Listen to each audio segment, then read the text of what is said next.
Hey, good morning, guys. About ready to get started here. Um,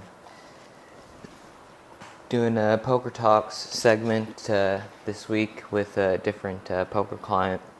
Going to be using Global Poker today. Sorry the chat isn't up. Something's up with Stream Pro right now. Their website is down, so gotta only use Twitch chat, and it won't be up on the screen like it normally is, but I'll still be paying attention and responding to any questions, comments, or anything like that. If you want to message me directly on Twitter, I also have that. You can follow me at LevetteMW. But looks like we got a couple tables getting started here. Might have missed the morning free roll for Global Poker, but we'll see how the day goes.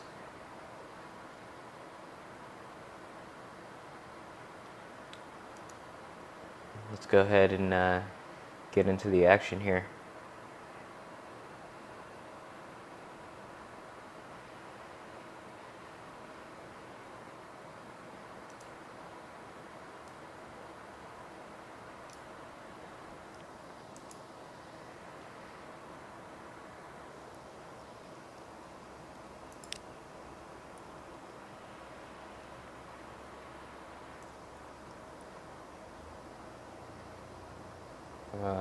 They do have some sit and goes here. Looks like not too many players online. Got a couple turbos, 6-table tournaments or 6-player tournaments.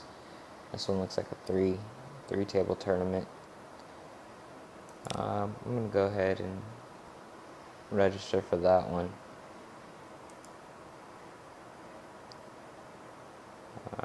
Made a bit of gold a couple times already playing. Won a tournament last week. That was pretty good.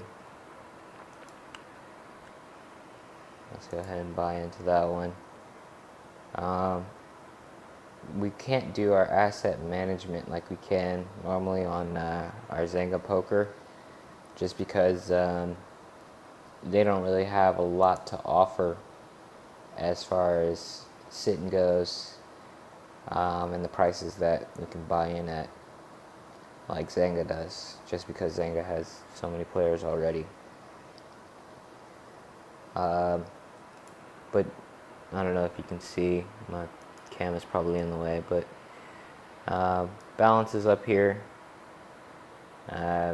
Just now under 10,000 gold after buying into that sit and go here, Clark Turbo, which we'll wait to get some players in. And then let's see if we can try another table here. Those are too expensive. Bridget or Erica. Let's try Bridget. I'll register for that one as well. So we're set on a couple tournaments there to get ready to play it. And as always, I'll talk about it and let you know what's on my mind for each hand that goes down, and sort of the action that's going around at the table.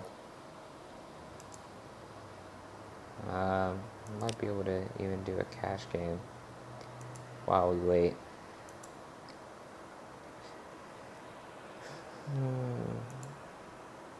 Yeah.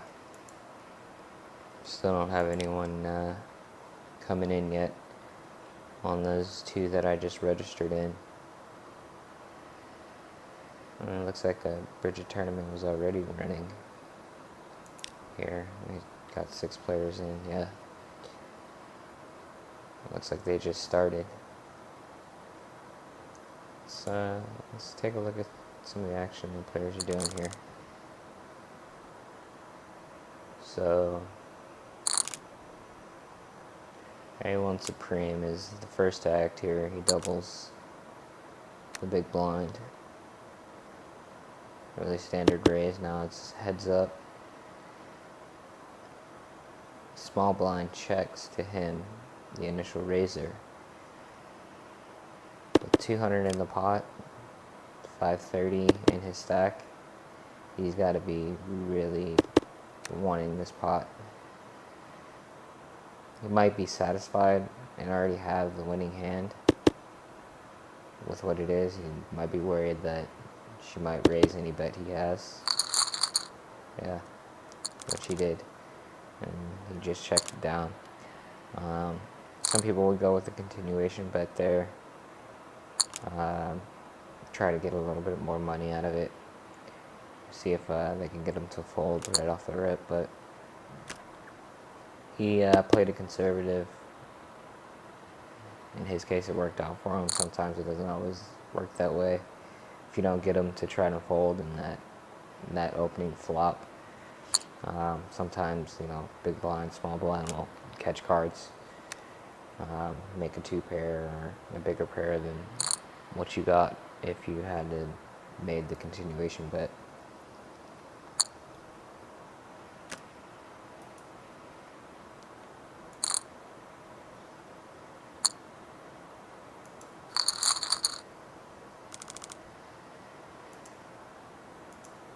Yeah, let's go ahead and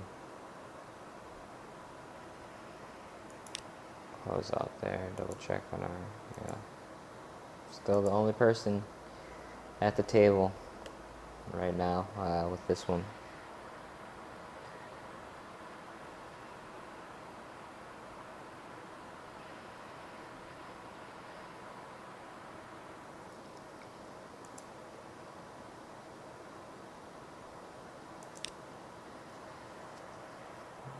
There's a few seats open at Cash Game.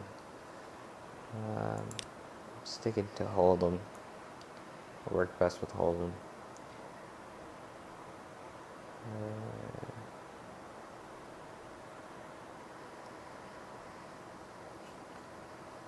Let's see, what are the smallest blinds I can find here?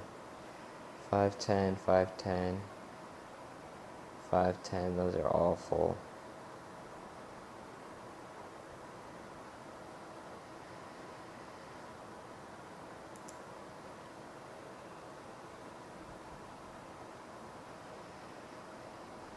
$200, 200. Wow. So the only spots that are open right now, well, Yonkers just had some players drop. Let's see if I can get in here with the dealer button. Max amount to buy in is 1,000 gold coins. I can do that.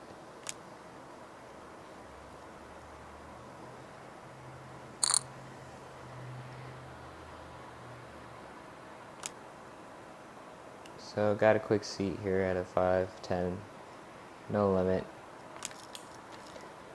Looks like we're six-handed. So action will be coming around quick. Can also play a few more hands than you normally would with six-handed versus nine-handed. That's if you like the more aggressive play style.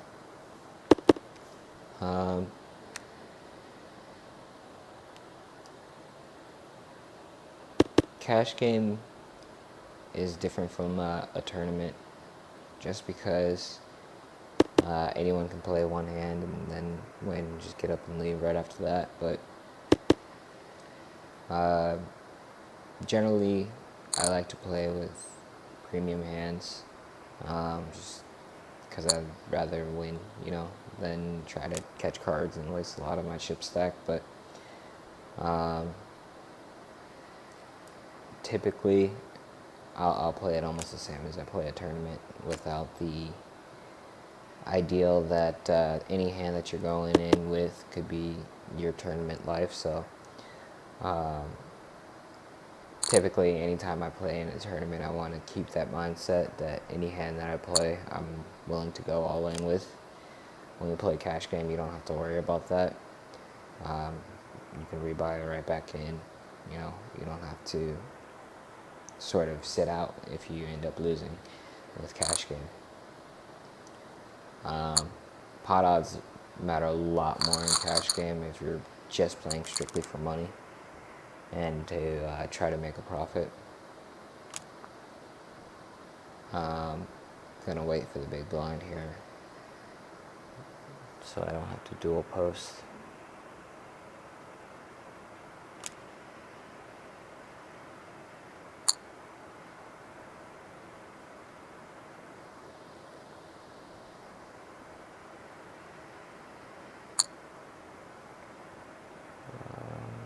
Let's see.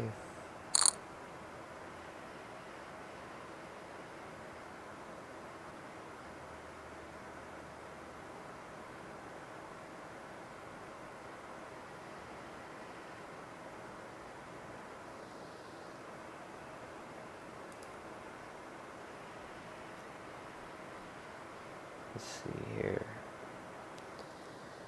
Still got.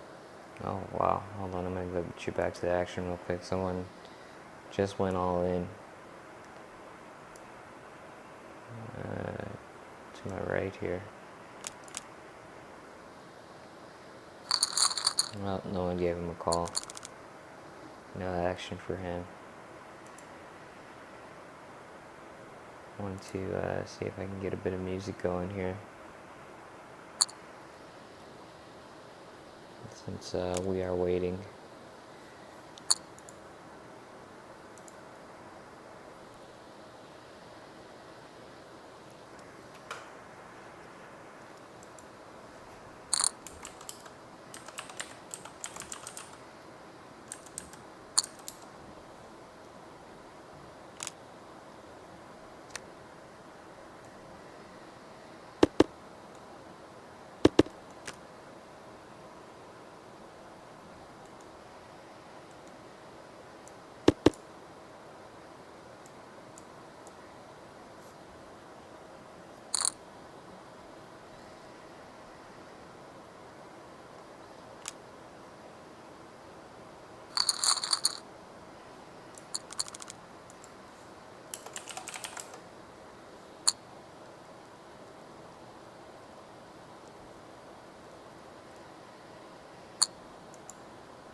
Alright, there we go.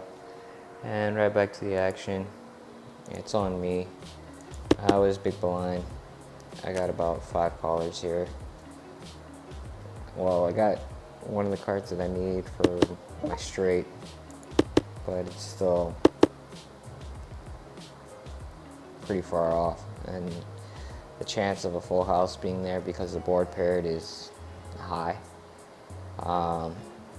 So pot odds really don't apply. If there's a hand that can beat your hand, the nuts, if you don't have the nuts, what they call in poker, the nuts, the highest hand possible for the board that's being shown, your pot odds don't really apply as much.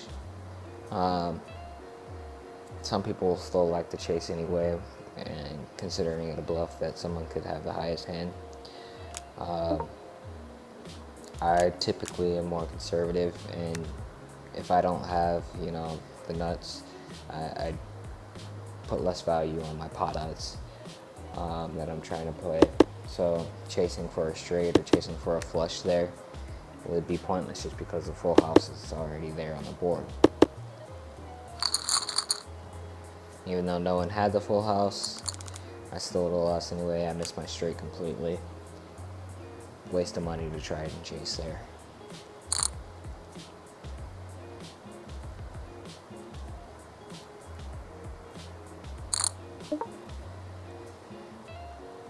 Let's see, we got a raise and a re-raise. I have Jack 9 offsuit. I'll just toss it. Doesn't seem to be any good.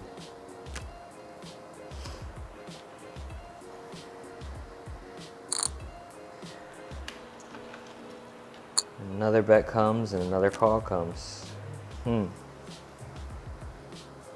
Wonder, I'm thinking this guy, the initial raiser, might have king queen.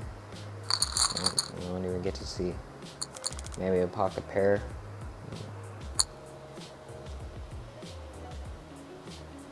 I've got the dealer button now. Just do a quick check on those tables that we were gonna play in for the tournament rather than cash game. Not much happening there. Still the only one registered for the tournament. Alright, I'm on the button here. We got an interesting flop just because the straight potential is there. It checked around to me. I have the highest pair on the board. I'm gonna go ahead and make a bet here.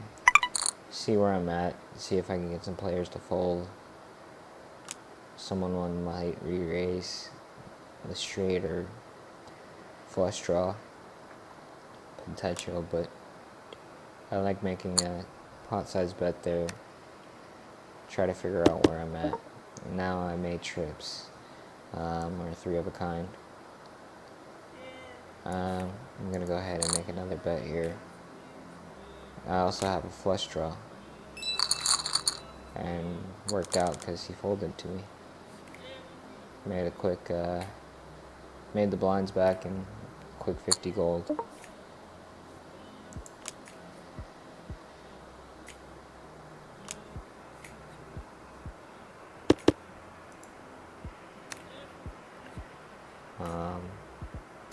At this point I could even, get up and just sort of leave the table with my 50 gold profit, but it's not really poker etiquette to be that way. A lot of times if I'm playing at a house game, they have a rule about getting up and leaving the table for cash games. They generally say do 2 button rounds announce. Some of them will say, play at least an hour, just because it's, proper poker etiquette to do that. Just depends on who you are and what type of poker player you want to be. We don't have much else to do today. I was planning on doing the poker talks. Was hoping to get a couple tournaments in for you guys. Looks like we got someone else registered already.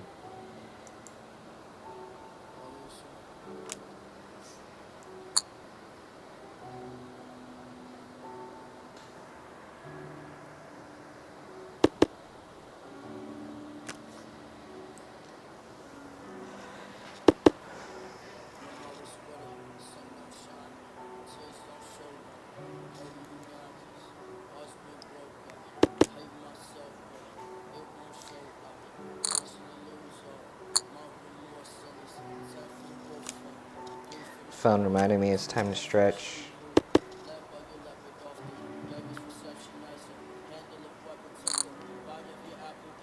Well, sorry, dear fit. I got to do a stream here and play some poker.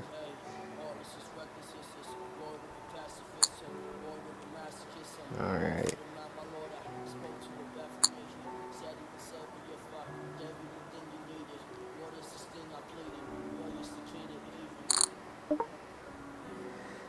Looks like we got a raise here from small blind.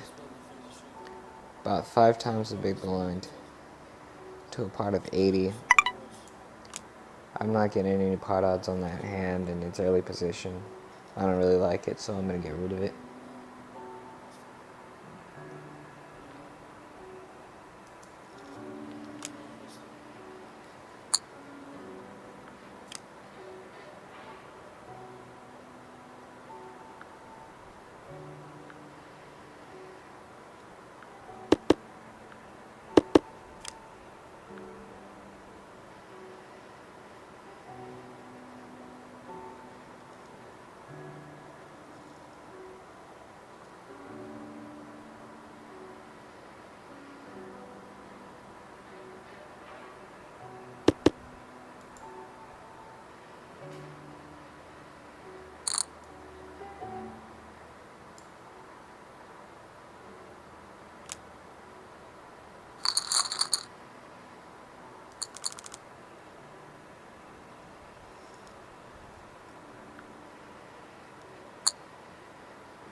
Alright.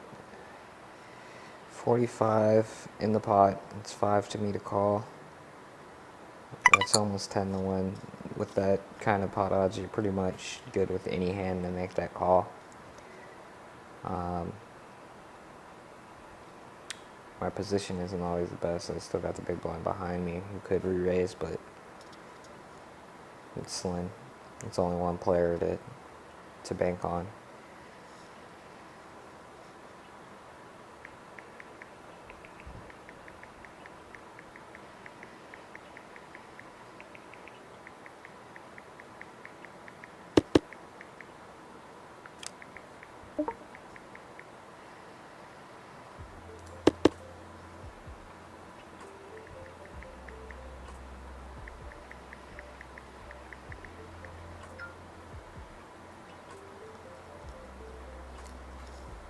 And looks like I got 2 cards to a straight.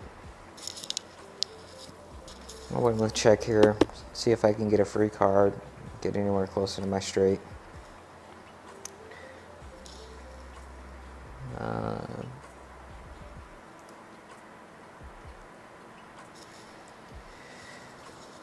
With 2 cards to a straight, I mean, the odds are pretty slim here. And yeah, any raise is pretty much going to get me off this hand just because it's not a profitable situation to be trying to play. So I'm going to go ahead and fold.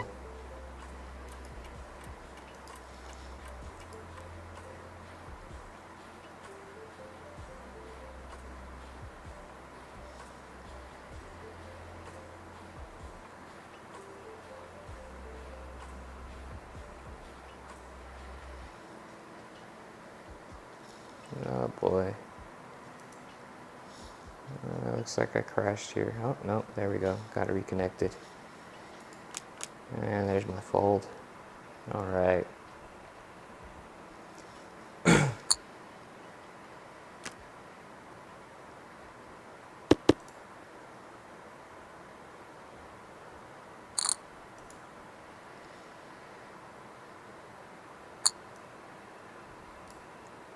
Can you guys hear me okay? Am I coming through the microphone alright? Am I speaking loud enough?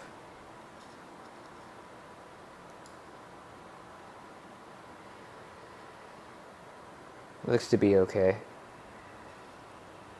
But never too sure until I, go back and sort of watch the saved version of the live stream.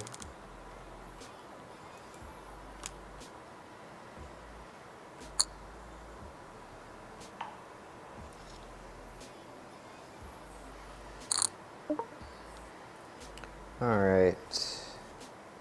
120 to call. Pot's only 145.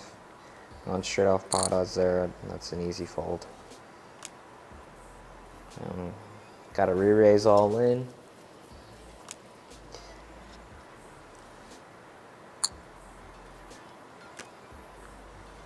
Queen 7 versus Ace 9. Okay. I see where Chris is going with this. What sort of hands he's willing to raise with.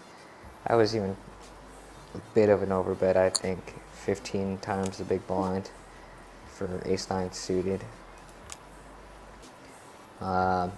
Generally you only come with, 10, 15, 20 times the big blind if you got pocket aces, pocket kings, something like that. I think JT Goosesuck was just trying to get him to fold, but trying to sort of make that re-raise and keep Chris over here honest with the raises that he or she is doing.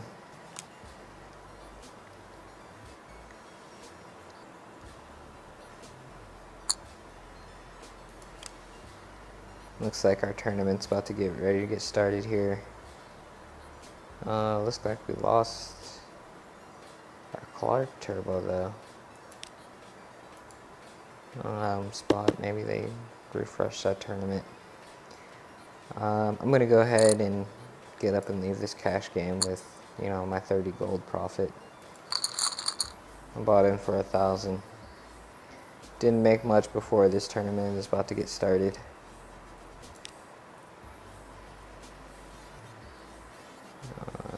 Yeah, strange. Lost my spot on that Clark Turbo tournament with that disconnect. I don't know if it just refreshed or what, but pretty new to global poker. Haven't been playing here long, trying to figure it out, get the ropes down on it before, you know, trying to make a big investment with it. They say you can cash out via PayPal in exchange for your old coins, sort of like a cryptocurrency poker ordeal, but looks like we're only 2 more players away from getting started. And somehow I got taken off the list there. He gave me my gold coins back, but I kind of wanted that seat, you know? That's the whole reason I was here, is to get playing in one of the tournaments. And now it's gone. It kind of sucks. Let's see if I can try again here.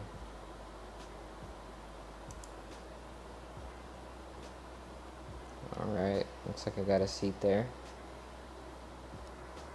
And once again, we're stuck waiting. A little bit different structure here. Only the top 2 are paid out. So top 3 doesn't really matter as much if you get to top 3. You know, with Zanga, because they're playing 9-handed, they'll pay 3rd place out. What they refer to as in the money places in poker.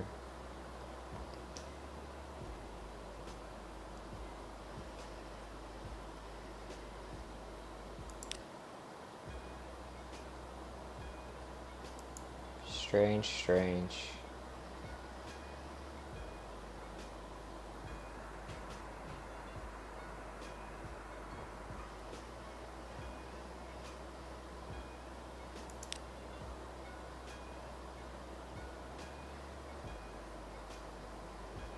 Weekend guaranteed. Just trying to check out, see what kind of tournaments they got. Tongue-tied. What kind of tournaments they got here going on Global Poker.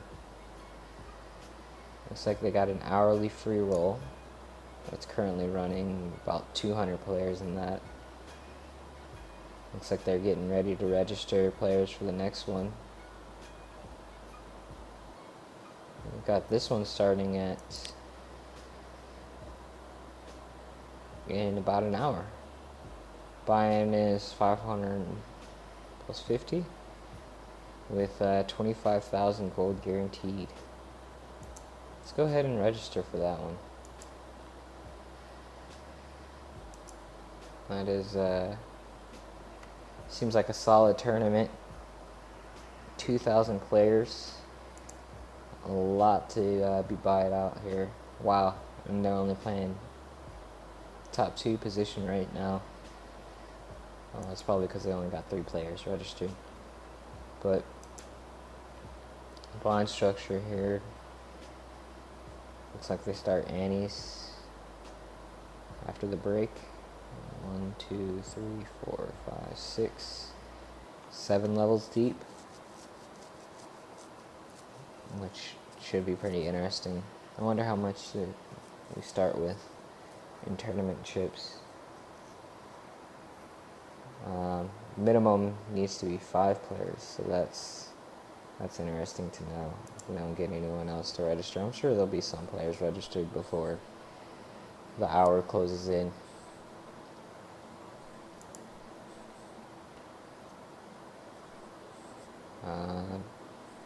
Generally like to do sit and goes just because it's quick and, you know, it's easy to talk to you about poker strategy and sort of the action that's going on around that. But with that tournament being there, You might not want to do a sit and go here. Let's unregister, see if it, yeah, instantly gave us our money back there.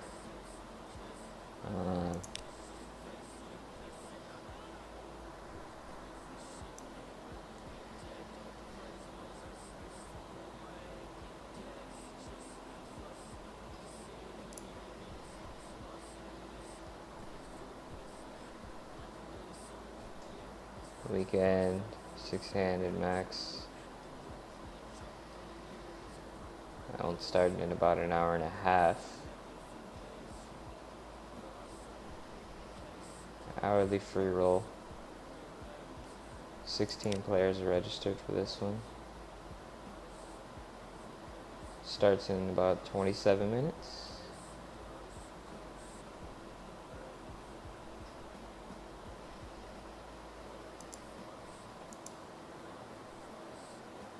Free rolls are always fun.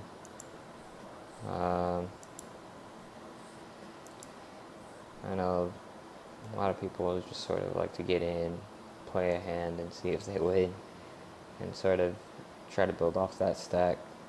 Especially online, it's so easy to find free rolls and just go in with a big hand and see if you can make it towards the end. By getting a big stack in the beginning. I never had a problem playing with a small stack. It gets rougher. It's definitely more of a challenge, as far as making sure that you have premium hands to get in with. But there's a saying in poker, chip in a chair, that you can get by with. And like I said, normally say if you're at that 10 times the big blind level, you're sitting okay. You can make plays and get where you need to be and continuing the tournament.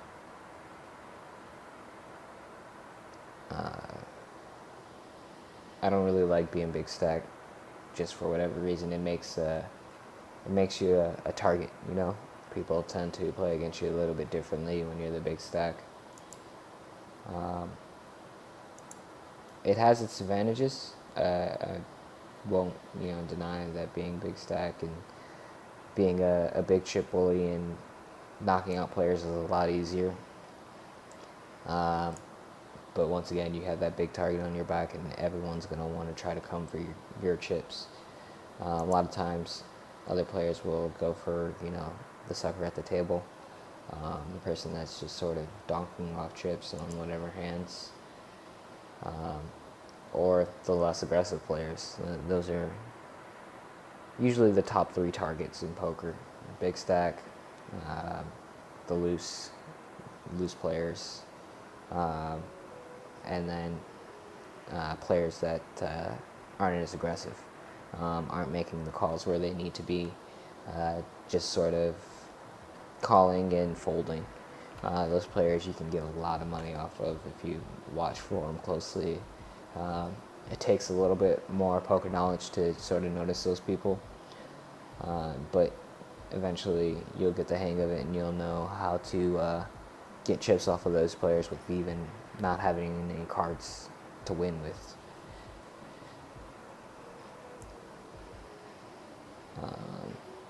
Sort of taking a look at some of the other tournaments that they have going on today. A couple tournaments tonight, 100,000 guaranteed.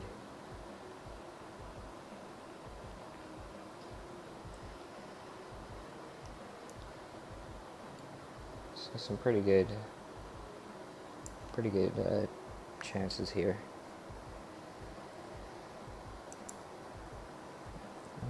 They got challenges here. Daily gold coins. See 50 flops and gold coins ring games and unlock daily coin challenge tournaments.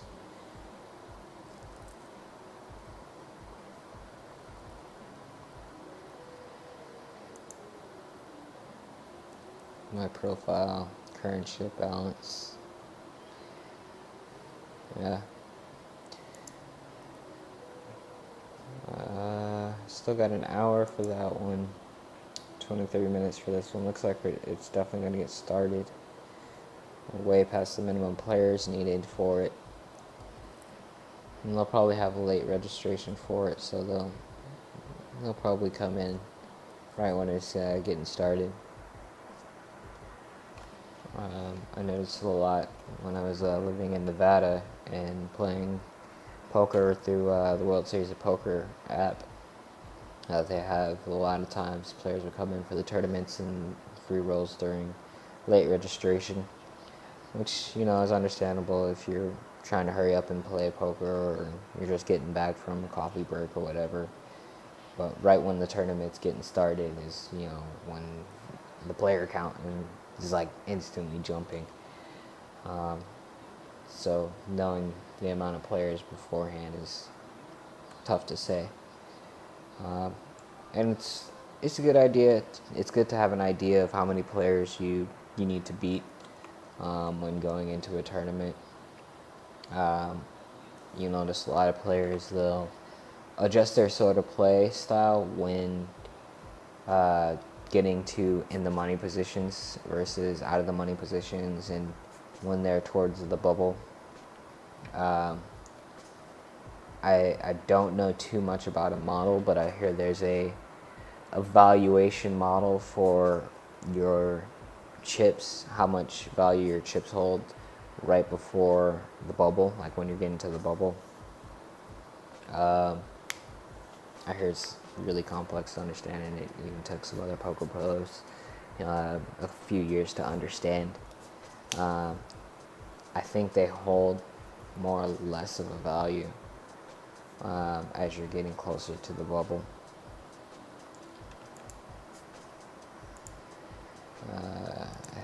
What is it? ITM, I think it's what it's called. Do a bit of research here, see if we can figure it out.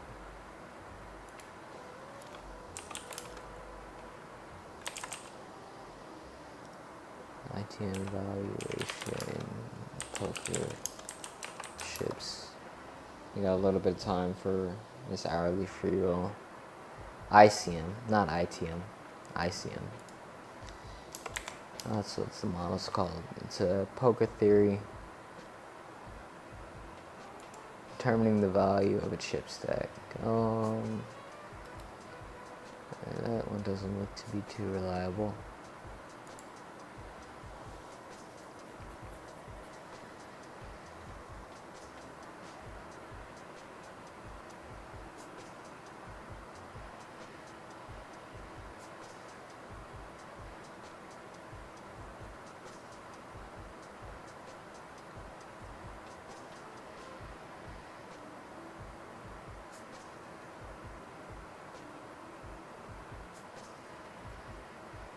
Alright, so here we go.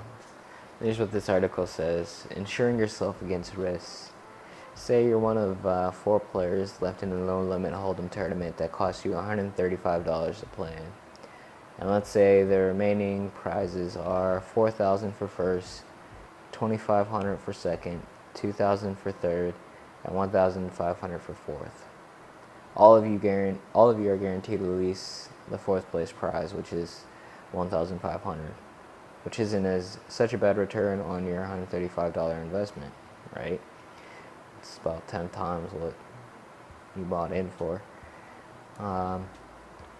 If you're the chip leader with 4th left, you stand a better chance of getting the first prize than you do the other players. Makes sense, chip leader, big stack, you got the better chance because you have the most money. But should you suffer an unlucky hand or two, you might find yourself short stack and then in danger of going out in 4th.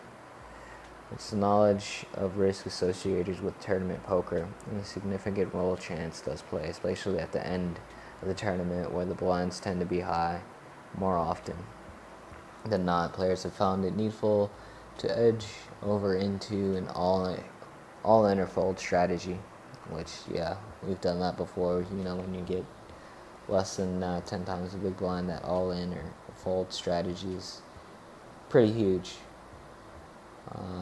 Knowing which hands to do it with and what players to do it with changes every tournament, just because of the style and the way the players play. But back to reading this article. This is if players want to make a deal on chop deals, chip counts before the bubble.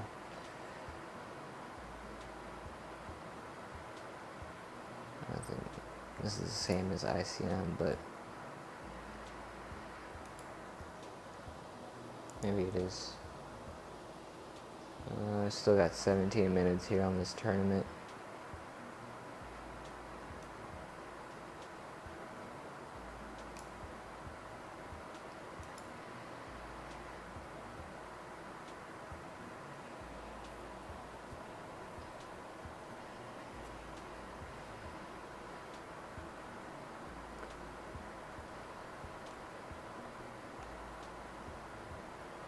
Okay, so yeah, makes sense that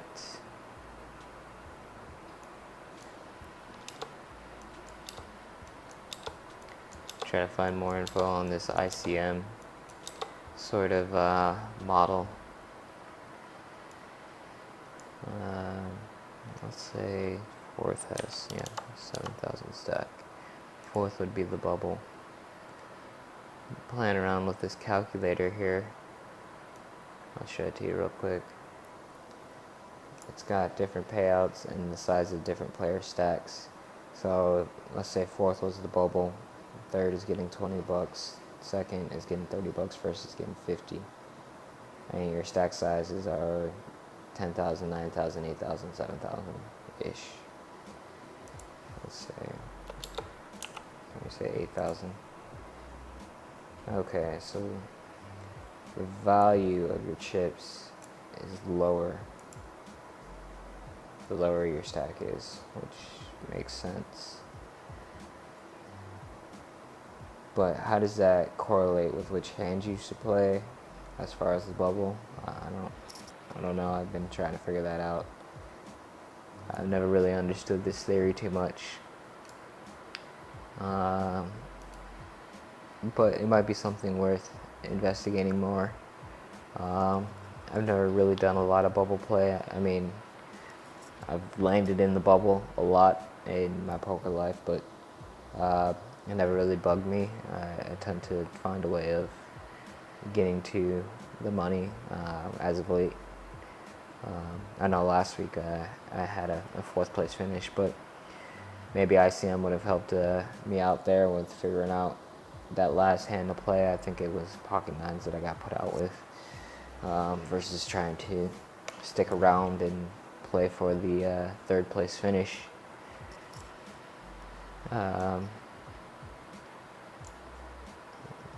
Evaluation, poker. Let's try poker hands with ICM theory.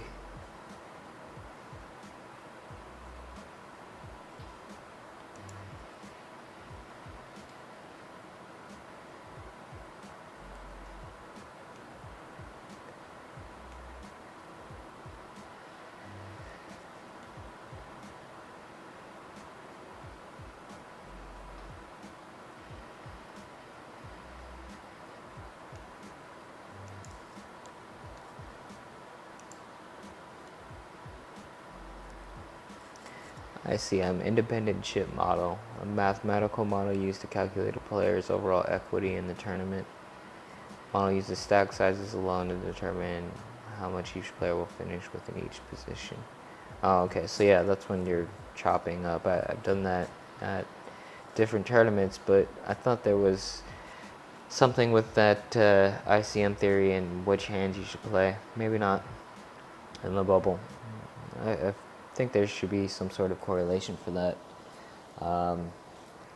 Sort of ideal if you're not going to be able to split playing online poker, but you're close to bubble or you're about to finish bubble, what should be the value of the hand you're playing? Generally, for me personally, if I'm about to finish bubble and I've got anywhere pocket pair, suited connectors, I'll generally play them. More often than not, I tend to like to stick with the medium to premium hands for playing. And looks like we're boosting up a few more players here for this hourly free roll. The closer we get, we got 33 players now. Where about 5 minutes ago we were about 21 players into it.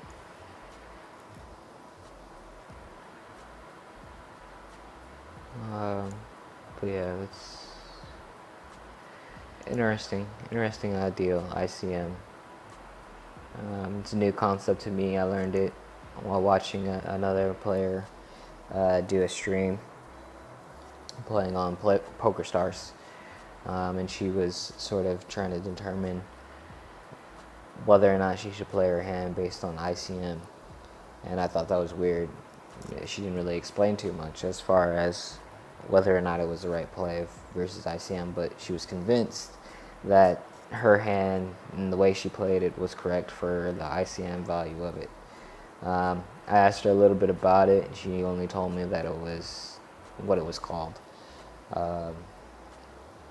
Didn't really get any more information on that, but she didn't really win the tournament. But if you're trying to determine how much you're going to make over the long run in paying for poker tournaments, which is the same theory that Pot Odds works off of. It's a long-term theory that based off your hands and what you're paying for, that over the long term you're going to make money off of following that model.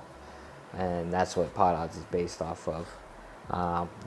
What you have to do is you have to continuously follow that model for every hand that you play.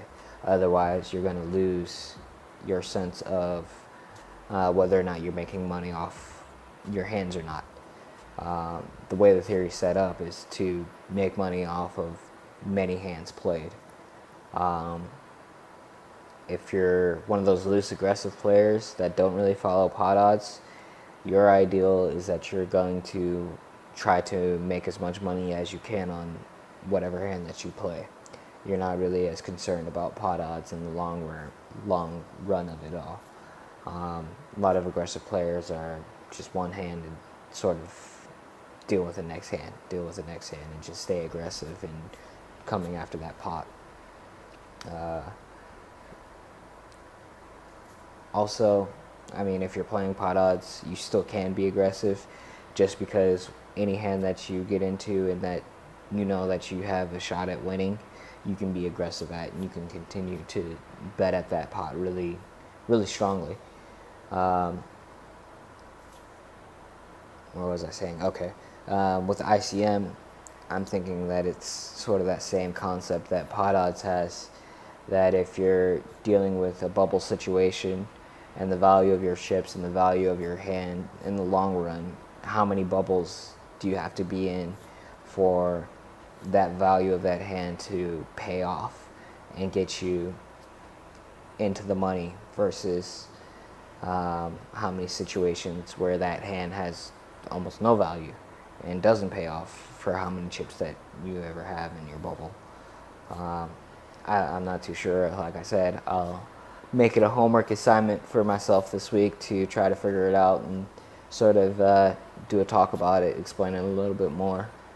But I thought it would be an interesting topic to think about here before doing the free roll and getting started within the next 9 to 10 minutes. We got more players, so it looks like they're increasing the payout positions on that.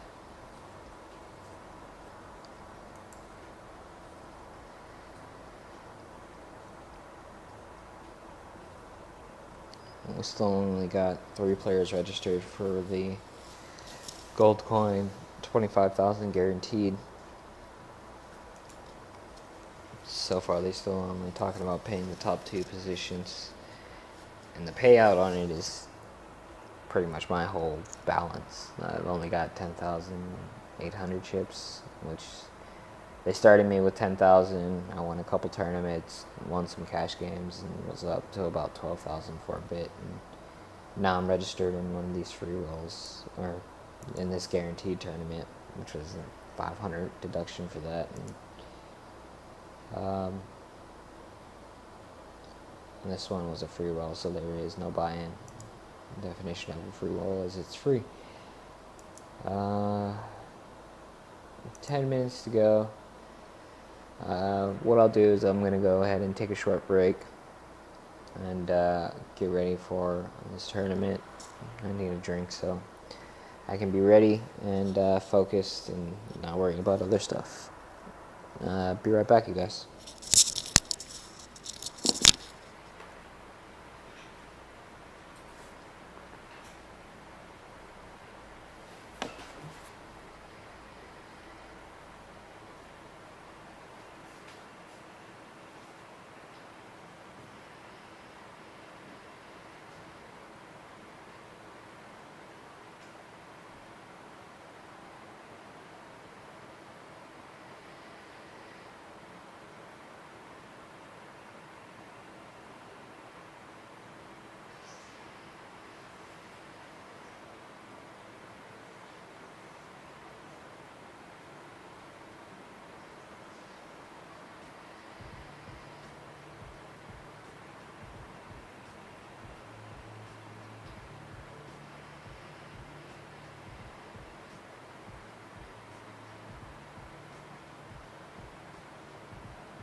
Alright, here we go. Looks like we are getting started.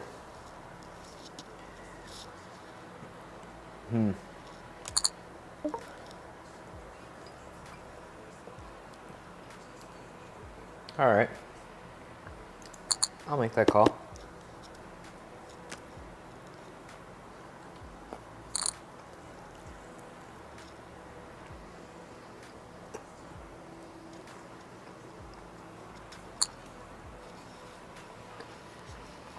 How many players do we got?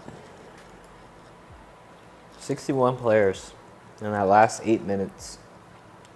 Doubled the amount of players that we have. And they're paying out to the top 10. I am going to go ahead and go with a raise here.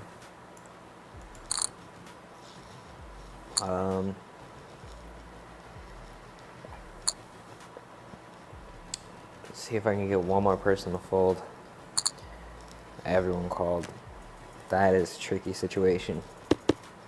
Alright, so I'm even closer to my flush now.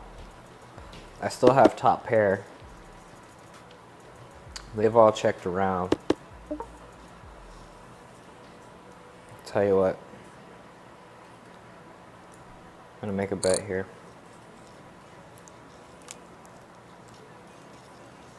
See where I'm at still.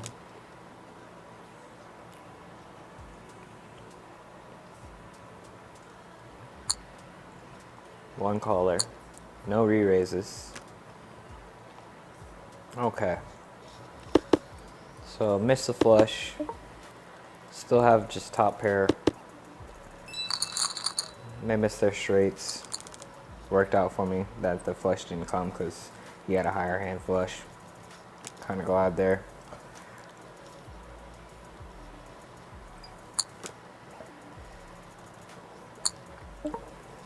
I'm not liking this hand, so I'm gonna go ahead and get rid of it.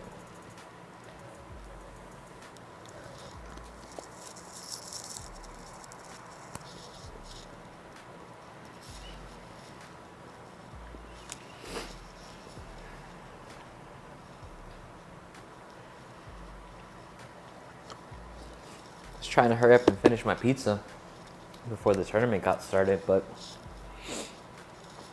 that that opening hand, I'm glad I didn't miss. It worked out well for me. Doubled my chip stack in pretty much in the first hand without taking anyone out, just because it was 5 players in the pot there, and they were all making calls on my original raises and my continuation bet.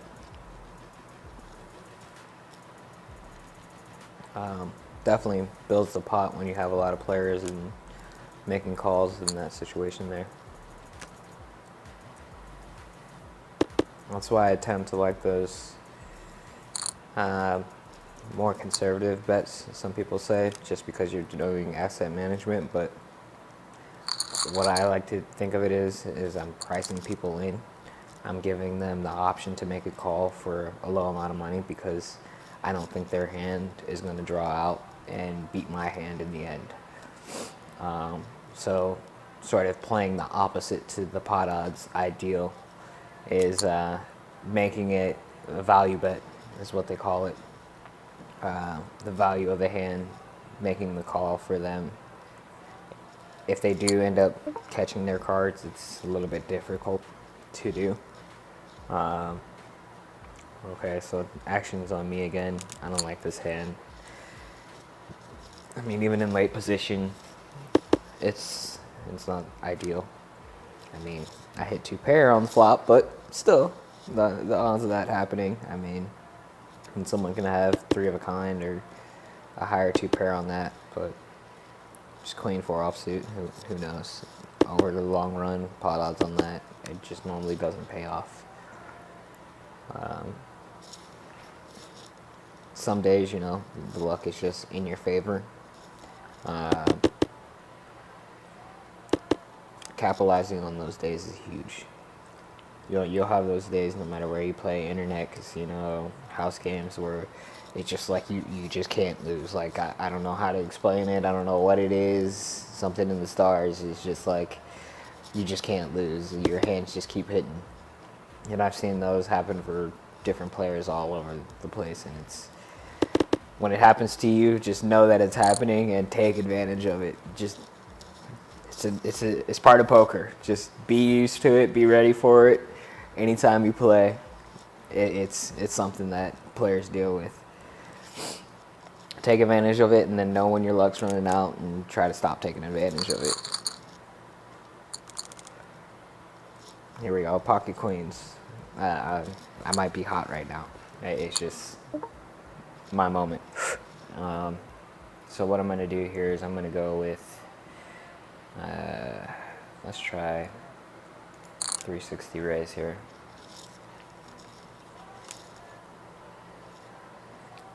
Which is about 9 times the big blind.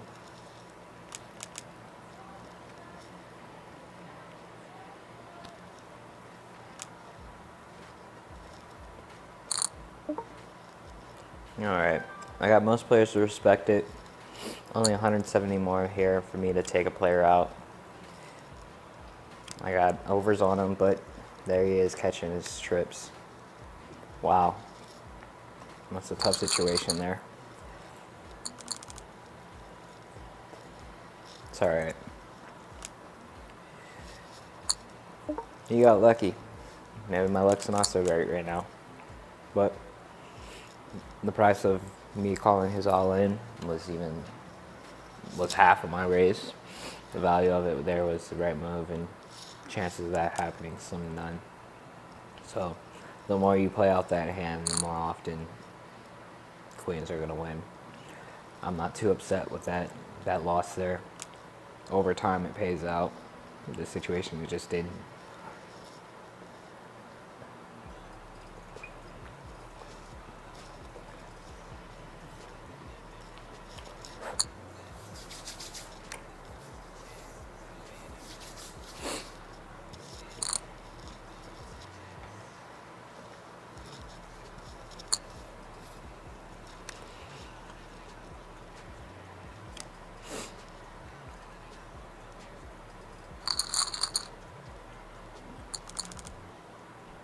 Wow.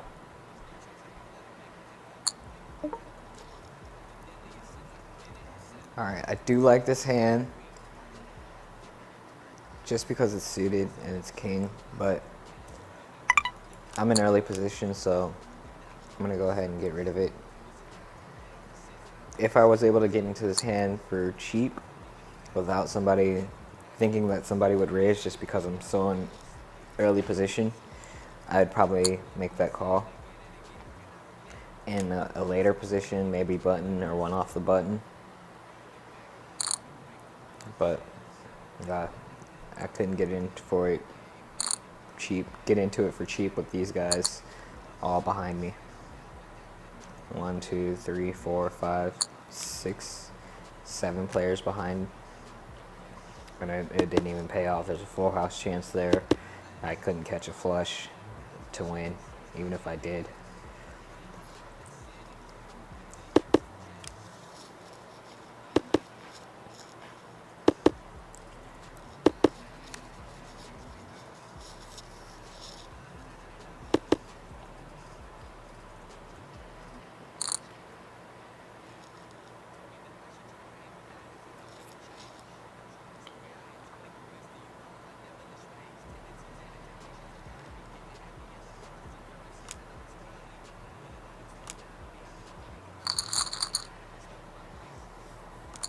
Wow.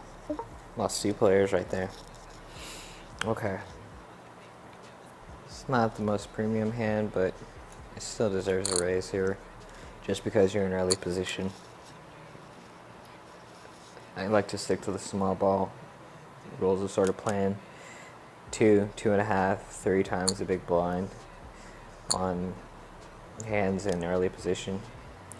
And what do you know, here it is. Giving me a 2 pair. I'm going to go ahead and make a solid bet here for the pot. And I got an instant call. Someone re-raised all in. I'm going to make that call. He makes that call. I'm gonna go ahead and try to see if I can get him to fold. No, he made the call. Oh my god, and he has a straight already. That worked out. Tough, tough. I couldn't catch my full house to win that hand there. Those free rolls, man. I go from 4th place to out just like that. It's tough. That's why I've never been a big fan of big tournaments. I'd never seem to play them too right. But got an hour for this next one. Let's see if we can find a sit and go.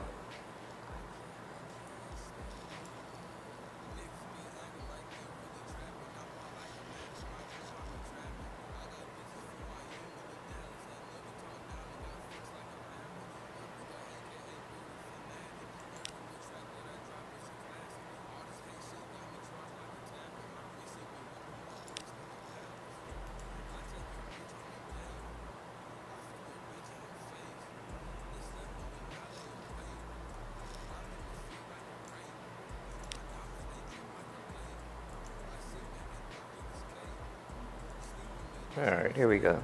Another sit and go here. 6 players. I'll register 4. Maybe I can get to play against this person here.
Alright, so gotta be a little bit more careful here. I'm sitting at this cash game with my entire stack on Global Poker.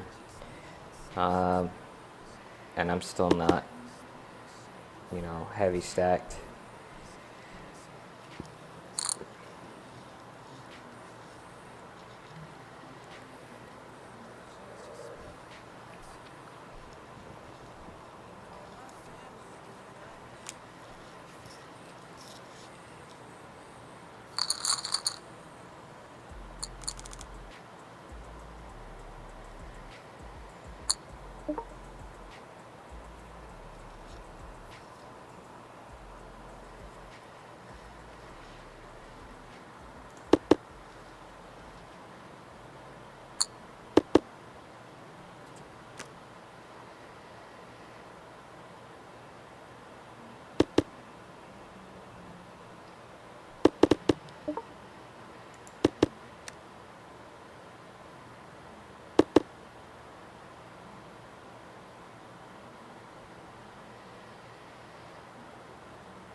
Checks around.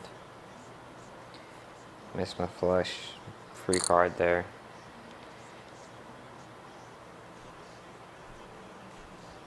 Didn't have a lot of drawing potential there. I mean, only a club.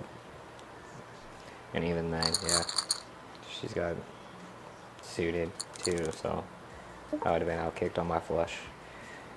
Not digging that hand. Just gonna get rid of it.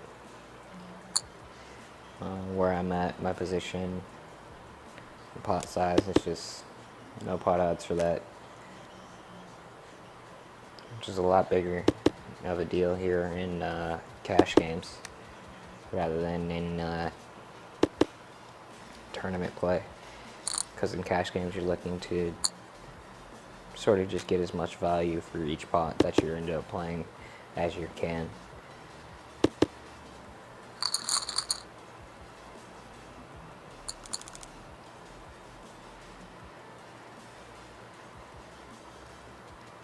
There's no one really here that can double me up completely.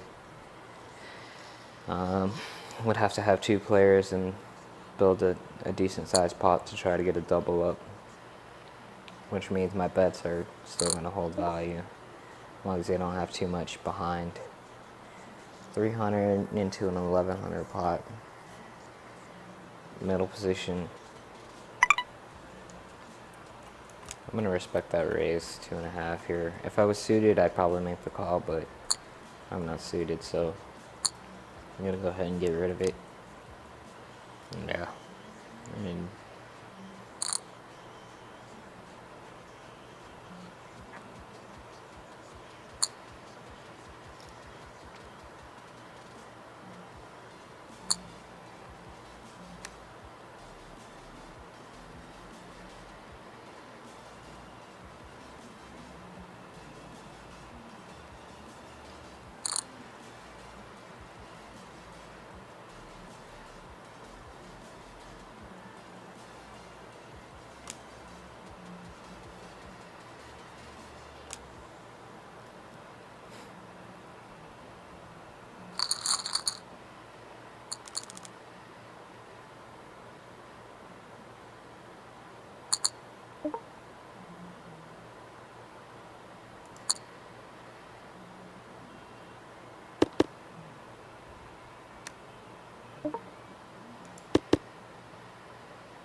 I think I'm going to end up bleeding a lot of chips here just because blinds are so high and there's not a lot of players in this one.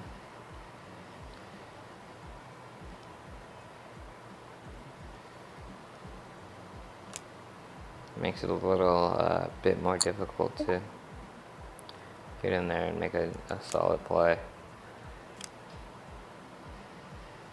With the blinds coming around so quickly, you know, you gotta deal with more mediocre hands to try to get a win in this pot.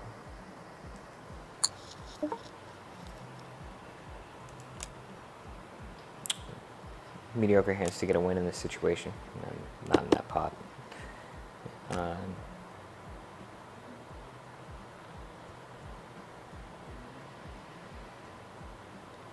And I always had issues with playing mediocre hands. They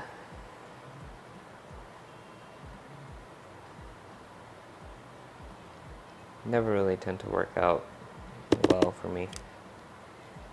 I think maybe one time in my 10 years with playing poker, I had a mediocre hand turned into a straight flush. Actually, I've been playing poker longer than that because I'm 27 now. I've been playing since I was about 12, so 15 years of poker. And I've only caught one straight flush playing a mediocre hand.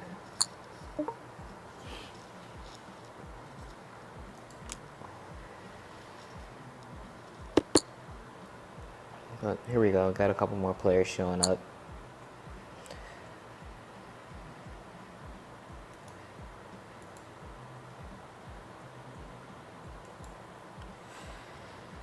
"41 minutes left until this guaranteed starts up.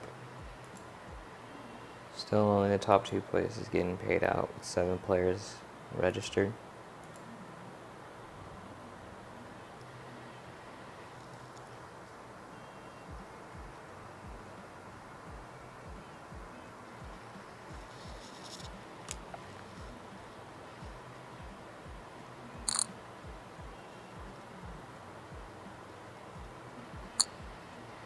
Looks like this person's a bit more aggressive.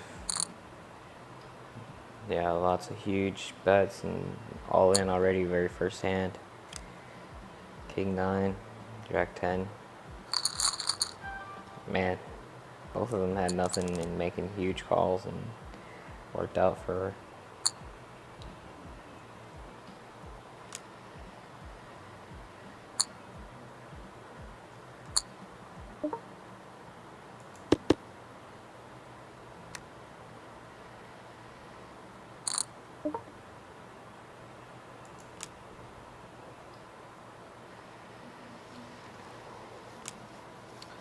Can't really protect the big blind there.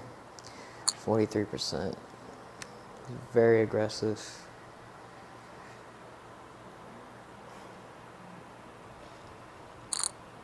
I'm gonna see if I can find a way to make some money off of her and her aggressiveness.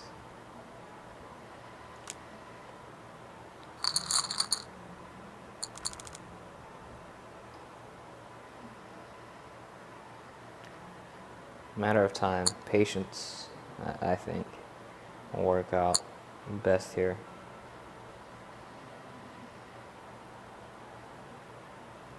But she's got my attention right now. She's out of this hand. I'm 1-7. Any 2 is almost good at 1-7 pot odds. So I go ahead and make that call. I mean, I hit 2 pair. The flush potential is still there. I kind of want to check just because I don't have my full house yet. And there's a shot that they got the flush now. I mean, in the last free roll, I made the bet just because it was there. Let's see. 2 8s and 2 3s left in the deck. It's 4 outs and 4 outs. 8% chance. It's a bit more than 8% of the pot to get me to make that call. The value says fold. I miss my outs. Chances are she has it hard under there. Tough to say, but more often than not, that's not going to pay off. So I'm going to go ahead and get out of the way, especially at 600. I mean, that was just like the perfect size bet to get me to contemplate it for just enough time.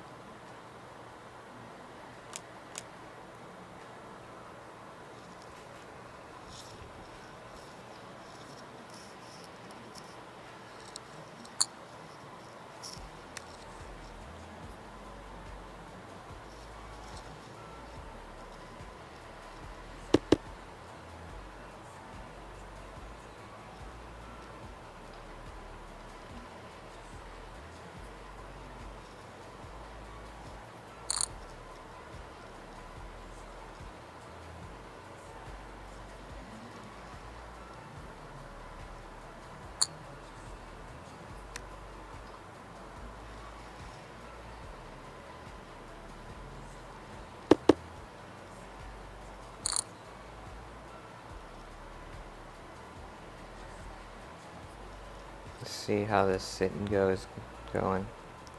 Man, where is everybody for the sit and go on this? It's like nobody wants to play global poker right now.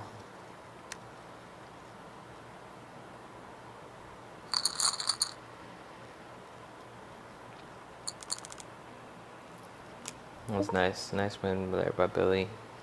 Taking advantage of her aggressiveness and doubling up. I'm going to go with a min raise here. Start building this pot. I think this one's going to work out for me.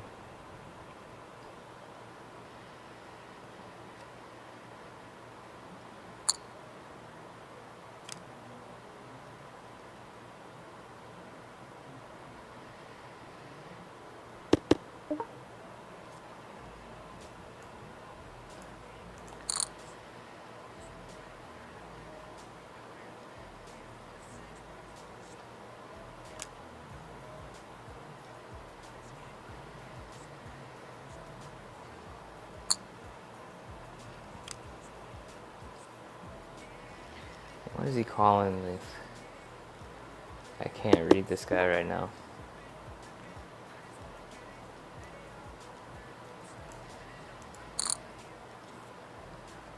So I'm gonna make the twice call. He is. What does he have? Good lord. Mid pair. Big blind protection. Do I 3-bet this here? Or do I check and figure out what his hand is? I think I want to 3-bet it, try to get him to fold. And he didn't. He made the call. Pair of sevens. Wow. That was some epic calling there. I don't know if you just saw my hand, read me, what it was. 2 overs and I still couldn't get it.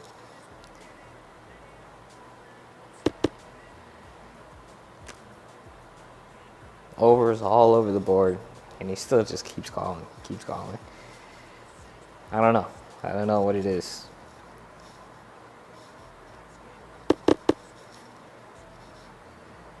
Bluff didn't work there. I don't know how he read that bluff. That was besides me. That was amazing poker. Might have just been a donk move, but I don't know. I don't know. It's tough one to talk about there. I can't really explain his actions, but for me, I felt like I made the appropriate bets to entice a fold. Continuation bets there. Maybe if I had bet more, he would have respected it, but right now I'm just getting no respect on my bets for the fold. Maybe it's because we're 5-handed, but that's still way tough of a call if I was in his shoes.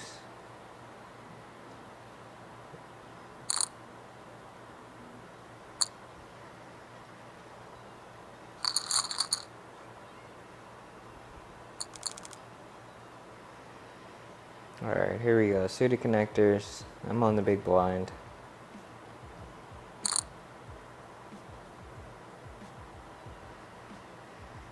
Lost about 30% of my stack on a couple hands here. Bleeding chips is not good. Not a fun time.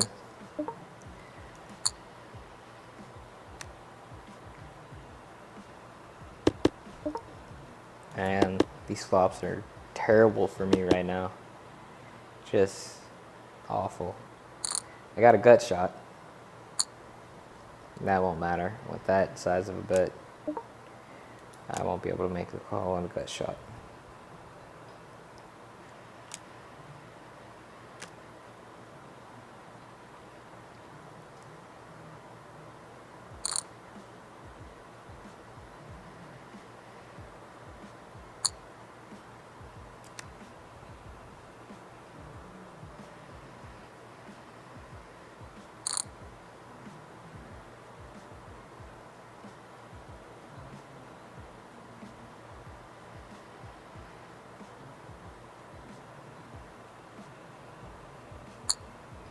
Oh, what is he thinking about? He was all gung-ho calling me earlier.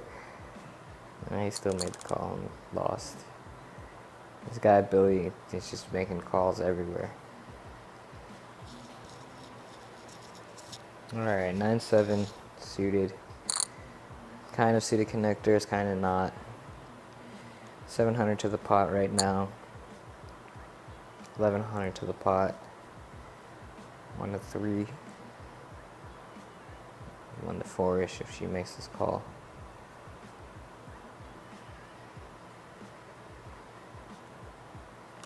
I still want to make this call here, so I'm going to go ahead and get in.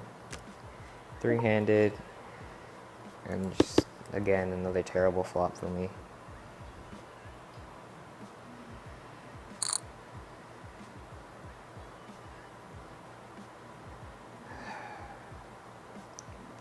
I think I'm gonna need to leave this table. Find another seat.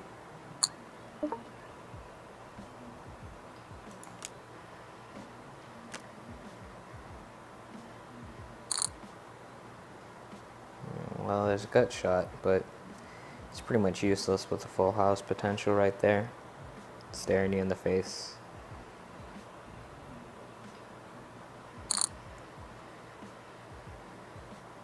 Billy making a strange move with a raise here. What could that be about?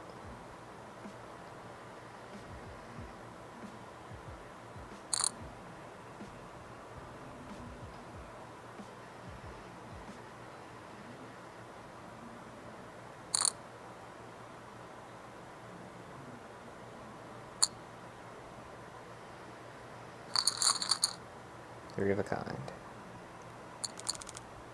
That's what his race is about.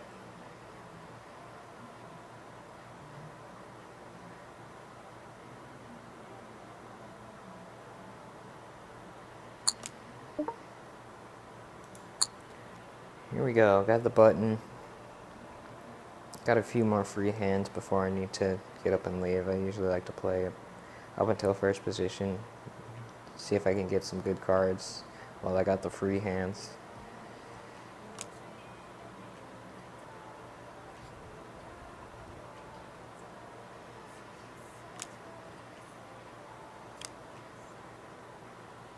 Me and him heads up, going for 700 in this pot. Will I be able to get him to call again here with a continuation bet? Like he did last time, he does. Continuation bet doesn't hold up. I didn't get my heart yet. Semi-bluff. Will he do it again? Maybe it will pay off this time.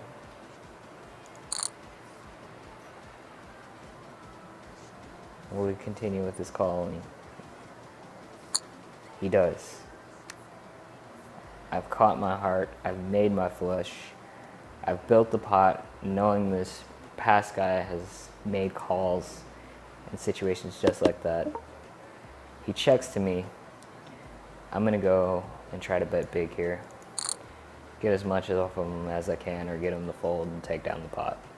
But either way it goes, it seems like a win-win situation when it comes down to that. And he folds, I take down the pot. I don't even have to show my hand. Maybe that's what I was missing last time, was a huge overbet to get him to fold. But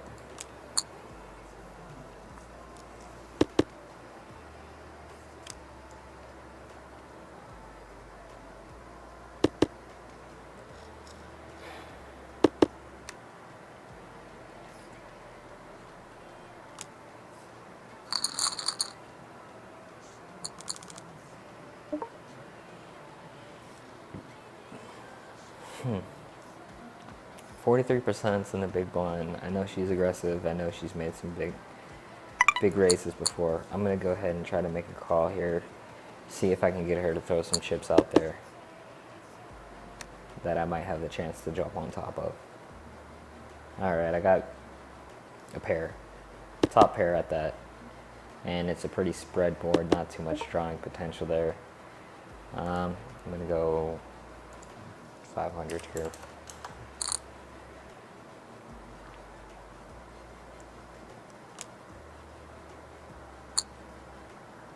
Got Billy to call. He's always calling like everything. He's like a guaranteed pot builder for me. I wonder if he'll continue his checking behavior. He does, which is a good situation for me. I hope he doesn't have an 8. That's like right up his alley when playing. Yeah, he didn't have anything and he still called me. He's just a caller. He calls with whatever. It's so weird. So weird. I'm not used to that. Just calling and hoping you hit a hand.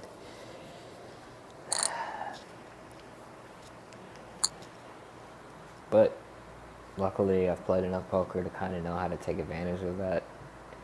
It worked out for me on that flush one, but that one was just such a weird flop, and I was really targeting 43%. who was in the big blind there. That was the one to get chips from. But now she's right there raising out a bunch of chips. J-Max gonna go ahead and take advantage of it and go all in.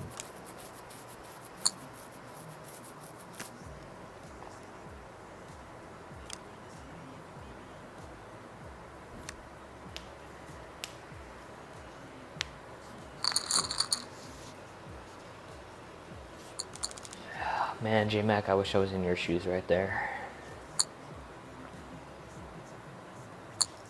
Ugh.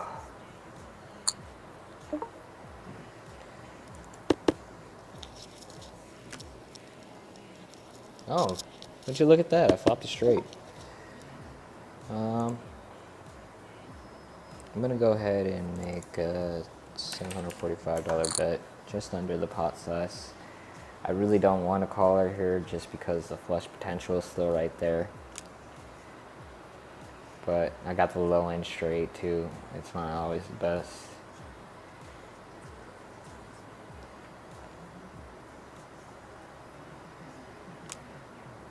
Oh my God, Billy folded.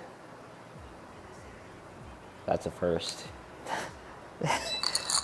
He didn't just make a call. All right, there we go. I didn't get any callers. Want a quick pot. Some of the blinds.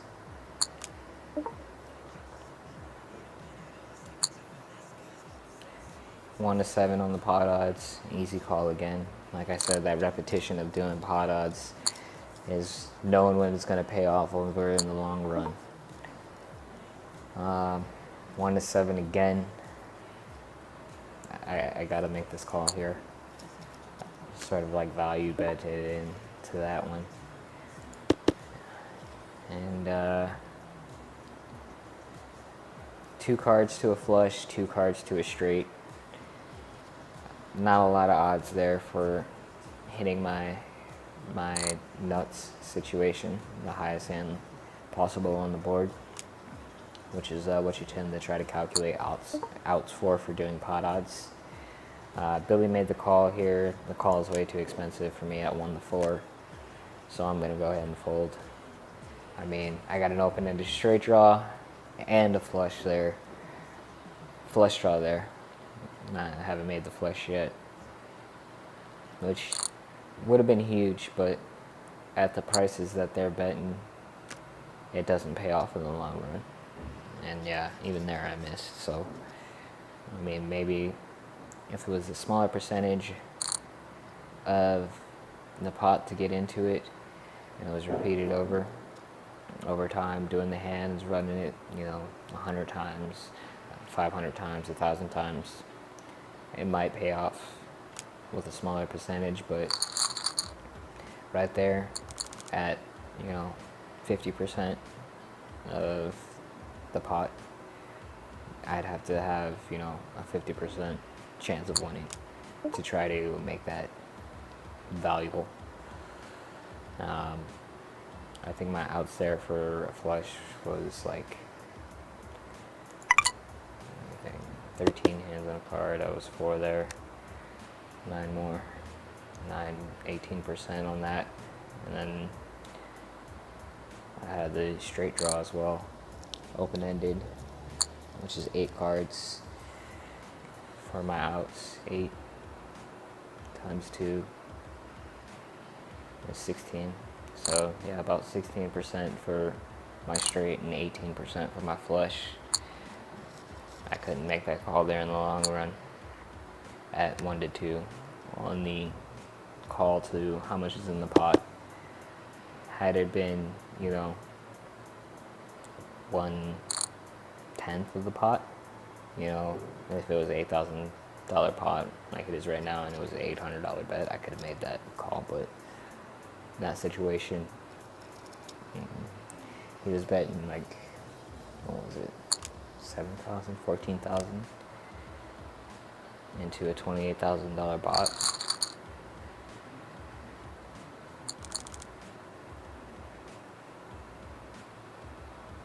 Bye, Billy. Tough life of just making calls, man.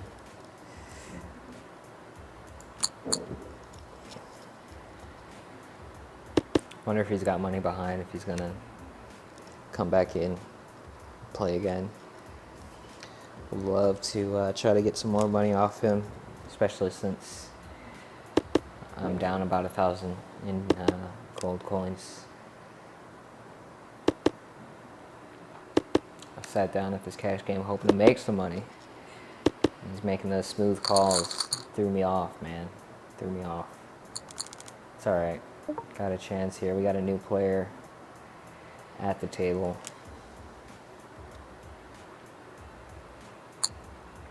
Buju Quinn.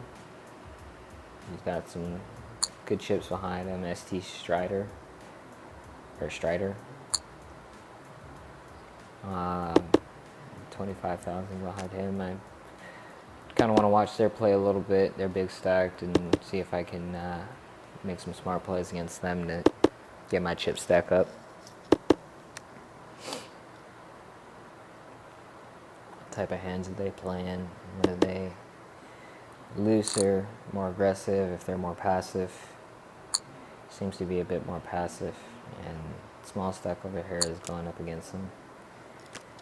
And he folded. He respected the raise, even as a min raise into a pot that was already like 1-7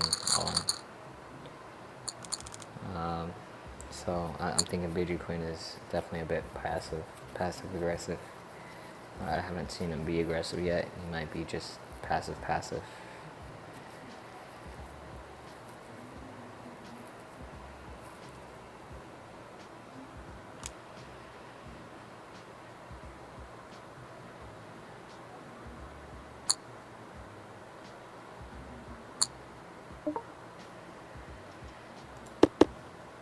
Big blind check there is the right situation.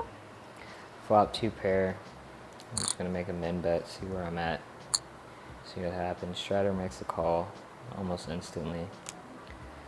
Might be on the flush draw. Might have a king. He didn't raise me, so I don't think he has a king. I'm gonna continue with a min bet here, sort of build the pot.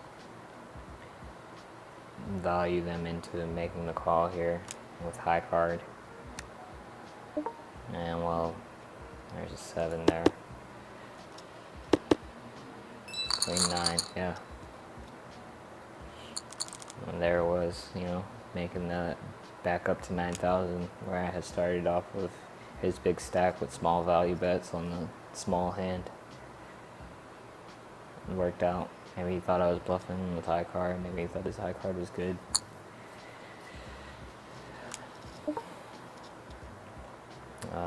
One to 5 here. It is suited. I kind of want to protect my small blind, so I'm going to go ahead and make that call, especially in this situation with 2 passive players. And I flop 2 pair. I'm going to sort of make a big bet here, see how they respond to that.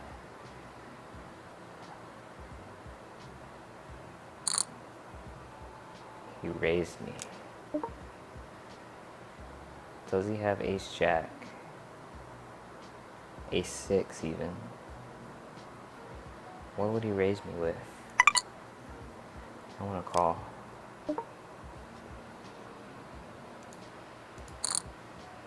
Will he call an all in? He does.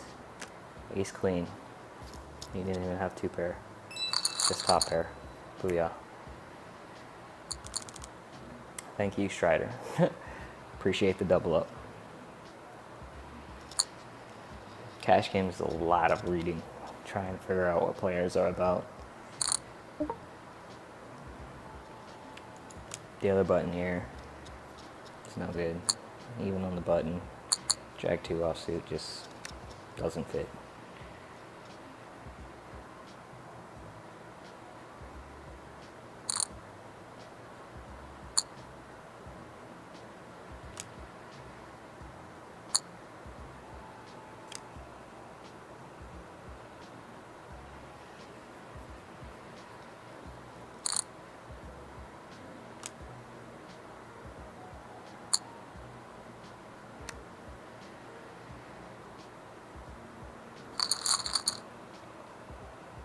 Strider is a very loose aggressive.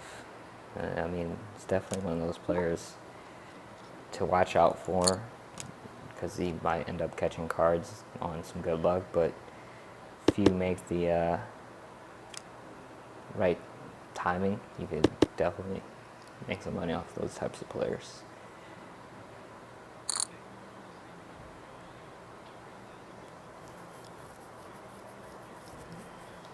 I like this song. Kawasaki on the roll, yeah. Yeah. They don't want to see me fall.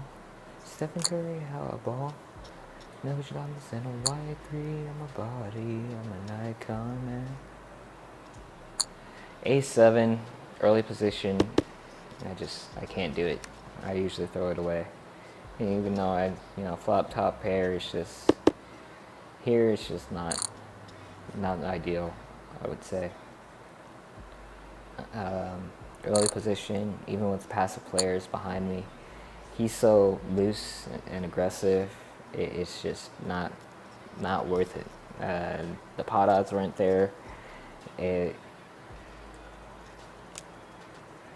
pot odds weren't there was one. Him, even if I did just make a smooth call with that, the odds of him raising me as a loose aggressive player were so high. I just couldn't justify calling and putting that money at risk for that situation. I mean, I got 3 of a kind there. Wow, and nobody made the call against small stack there. He only bet 200 into like a $6,000 pot. Neither one of them called. They might just be donking off money. I should be getting into hands against them there, but who knew I was going to flop 3 of a kind? Or not flop it, but draw 3 of a kind. Flop top pair. The kicker was solid. Just ace rag in early position is tough. Alright, I got top pair here. It's not a big pot, but I normally bet pot size when I got top pair. Ugh, another 6 hit the board. I want to make a mid bet here. See if I can build the value of the pot. See where I'm at. Anyone raises? He didn't raise. That was the guy that I was worried about having trips. I don't think Strider has trips here. So I'm going to go ahead and make a bit of a bigger bet. Oh, I didn't make the bet. I just sort of checked instead of making the bigger bet to see if I get him to call. But I wanted to try to get a little bit more money off him and pretty much calling with anything. Gotta focus. Click the wrong button is terrible. 1 to 5 on this. Strider's behind me still. I've got him covered now, though. I've made enough money off him to turn my 9,000 into 19,000 and a few short hands.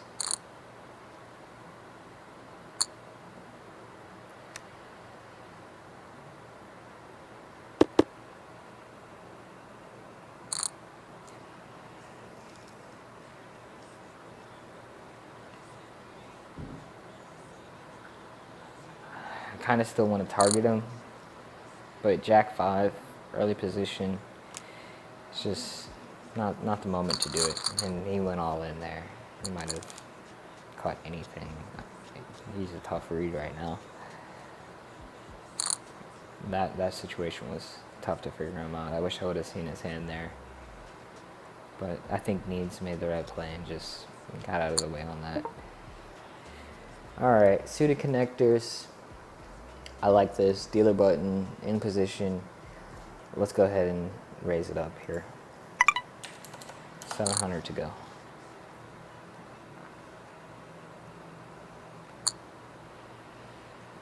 Which is trippy because Buju Quinn has been really tight and passive.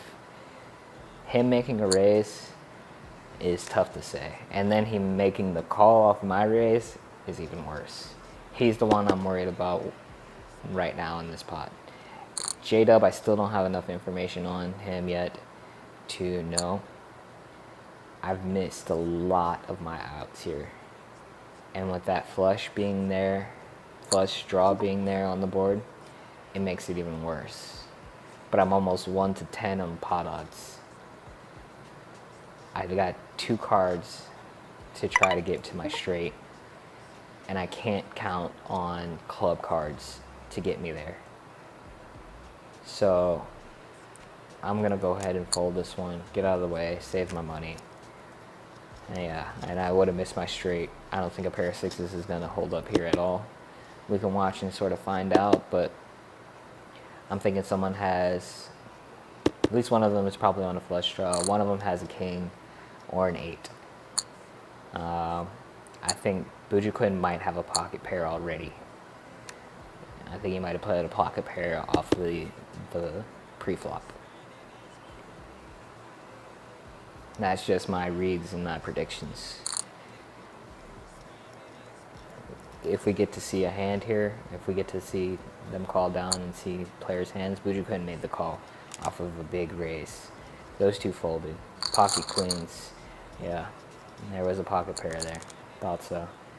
That was tough. I didn't get to see Buju Quinn's cards, but he couldn't beat 3 of the trip queens. Trip queens is a tough beat. 10-9 suited again. Same sort of situation as 6-7 suited. Late position, suited connectors. I like these hands. I hit trips. I gotta go ahead and make a raise here. I can't let this hand continue to go on. I want to go ahead and try to make the win here. So I'm gonna bet 1,400.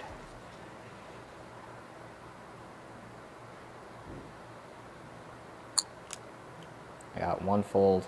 Strider, super, I don't even know, loose. He's just making everything calls. Okay, I got a full house now. I don't know if he has 4 of a kind. I doubt it. I'm going to go ahead and make a 2,000 bet.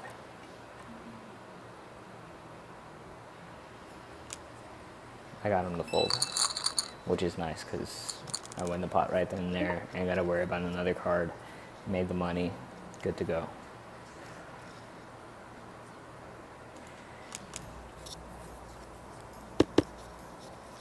I've almost completely traded stacks with Strider here. I was sitting in his position, and he was sort of in my position with how much we had when he first got to the table. He got in with about 25,000, and I was at about 8,000, short of what I had bought in with. Those loose aggressive players, man.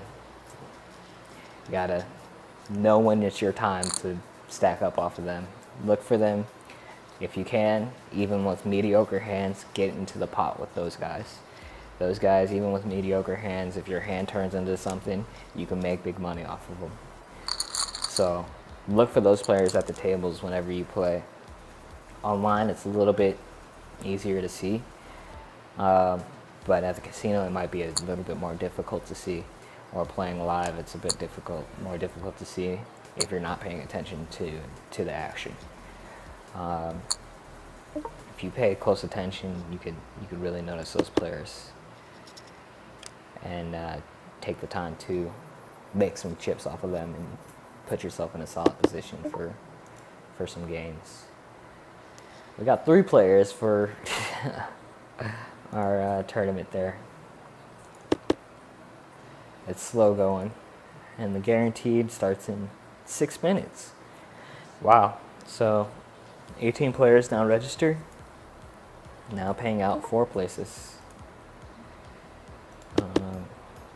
I got bottom pair. I'm doing nothing but checking and hoping that pair 3s holds up to win this pot here. There's not much play going on right now. Everyone seems to be pretty passive about it. And the flush draw might have turned into a flush for someone with that card hitting. But it might not mean anything with a full house out there. It's a waste of money to try to chase this with nothing but a pair of 3s, so I'm going to get out of the way. even at such a cheap price. Yeah, there's his flush. What do you know? I'm surprised Buji Quinn made that call. He's usually a bit tighter. There.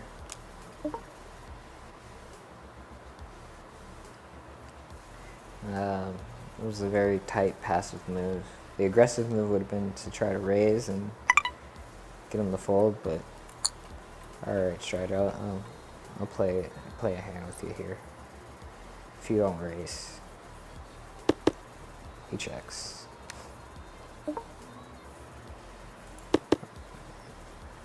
I'll check. Alright, I've got a straight draw here.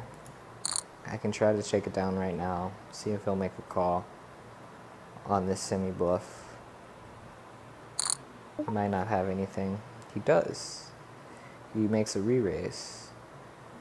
I want to call just in case an ace or a 9 hits.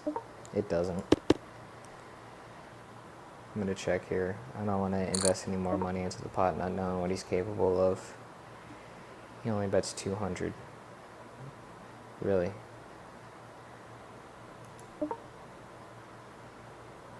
You know what? I'm going to go ahead and make that call. Pair of 10s. That's justified. That's one of those information calls, you know, where you want to figure out what they're doing, what that sort of play style was that they just did. Gets you a little bit more insight onto how that player is playing. And it was so cheap there that I couldn't not get that information. He might get up and leave, but that investment and the information, if he stays, was totally worth it, especially with what I was stacked at and how much was in the pot. He even could have had nothing, and my jack high still could have been good, but I highly doubt it.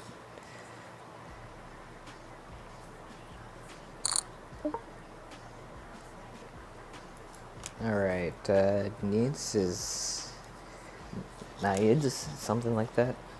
I don't know, but he's low stack and making a big raise like that, and he's been pretty tight aggressive, so I'm not going to do it with that hand there.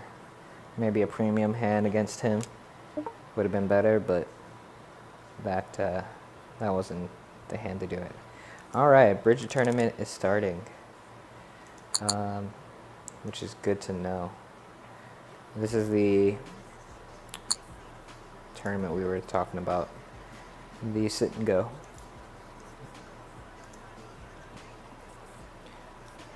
Playing 2 tables now, and I almost got the same hand here. Queen 4 on both tables, but this one isn't suited. This one is, and this one has top pair, and into a flop with a flush draw potential out there. I don't want this hand to go on, so I'm going to go ahead and make a pot size bet, even with a smaller kicker. Jesus, Strider. You are so aggressive. I got to make that call there. And now that flush chance is there.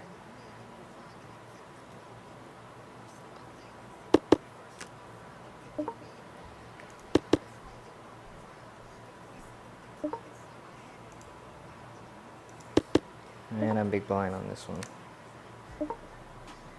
He goes all in. Yeah, no. Sorry, Strider. I'm not making that call there. You can go ahead and take that one. Pocket 7s. I'm going to do a raise there.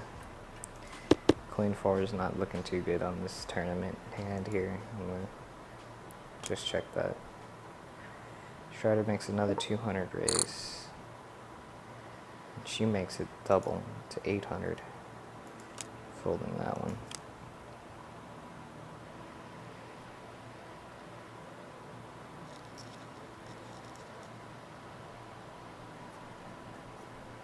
Needs more time.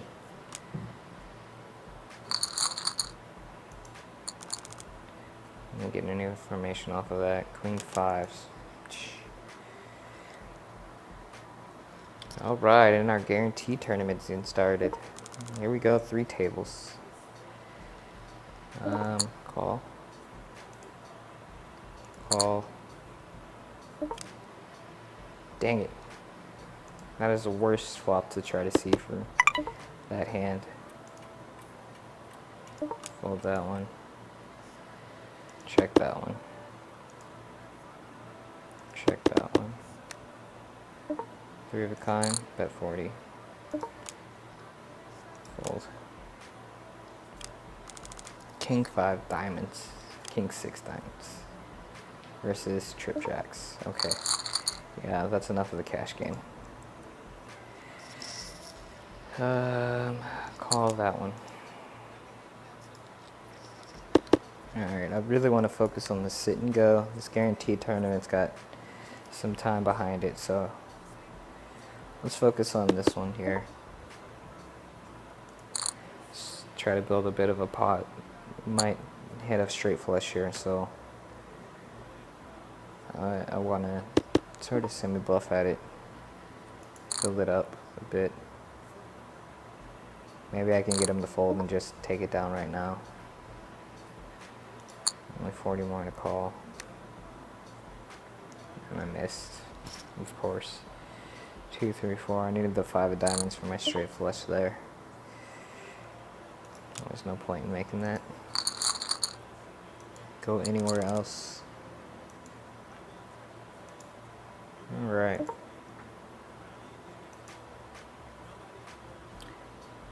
Did some decent work today, making my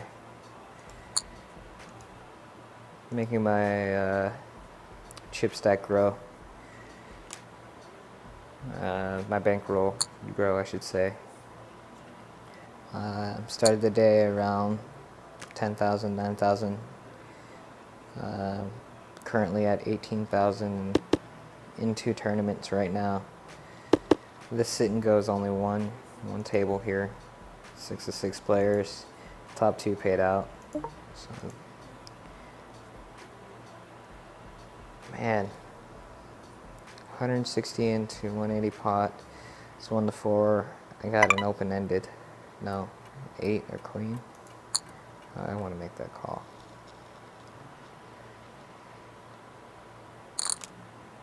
9, jack, 9, 10, jack, queen. No, it's not open-ended. It's a gut shot. I can't make that call there. 400's too expensive for a gut shot. Seeing too many hands right now. I'm bottom stack now in this sit and go, which is tough. Tough.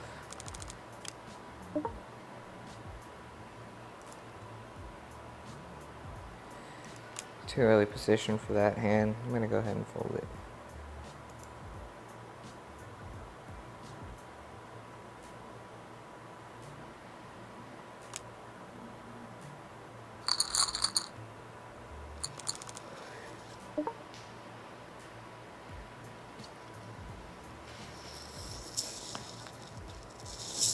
Alright, king 7, early position, fold.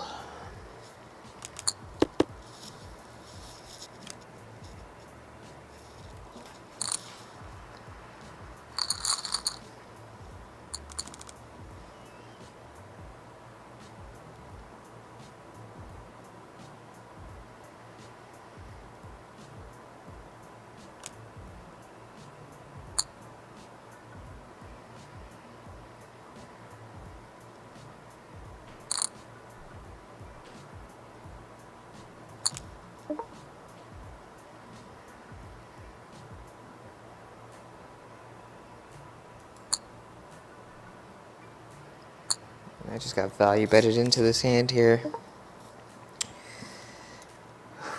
Playing pot odds, I was about 1 to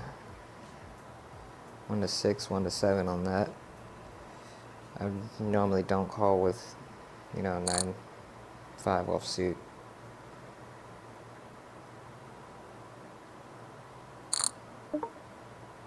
I got a gut shot straight draw, but raise there, re-raise, just not enough in the pot versus how much it's costing me to get into it to justify calling there. Only got 4 outs. Ace 3 versus Jack 4. He was on the flush draw. Good thing, because I was going for a straight and I would have been dominated. But Jack 4, two pair paid off. About to put Ed out, and we are one spot closer to in the money moment.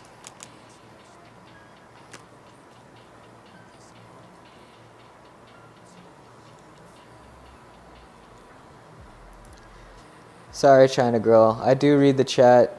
Normally I have it up on the screen.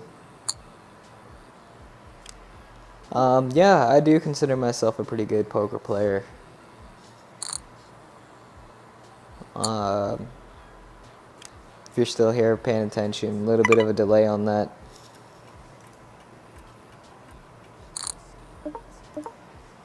Sort of got a lot of alerts here. I'm dealing with a lot on the screen and sort of missed out on the chat.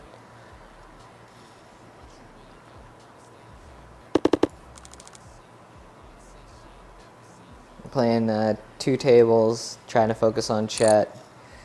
It's a lot to deal with and try to tell you guys about calculations and sort of what's going on in my head during this play.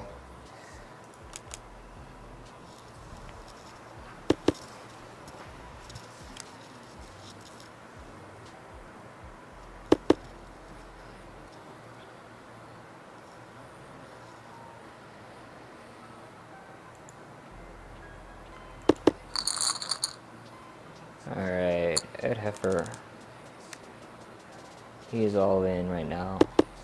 Got a side pot and the main pot. Chip leader, made a lot of money off him, is making a move against him. Wow. And he's still alive. He's still good. Chipping a chair, man. It's way true.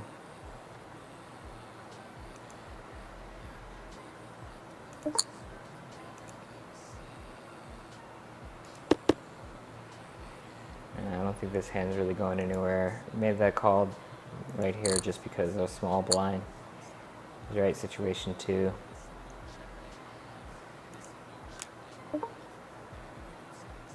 $140. I can't make that call there. 40 into a 320 pot. I can make that call.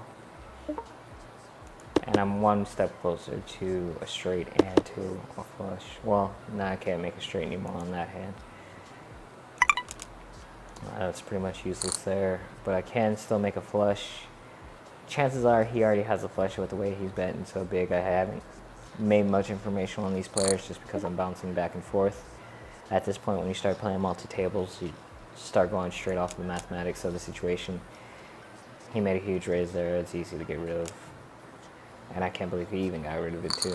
And nobody wants to make that call. My position in that one fell. Alright. I'm 10 times under the big blind now in our sit and go.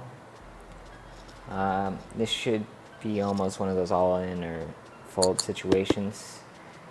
But it's still sort of low enough where it feels just about right. I'm going to go ahead and make the pot size bet, try to take it down right now without anyone calling.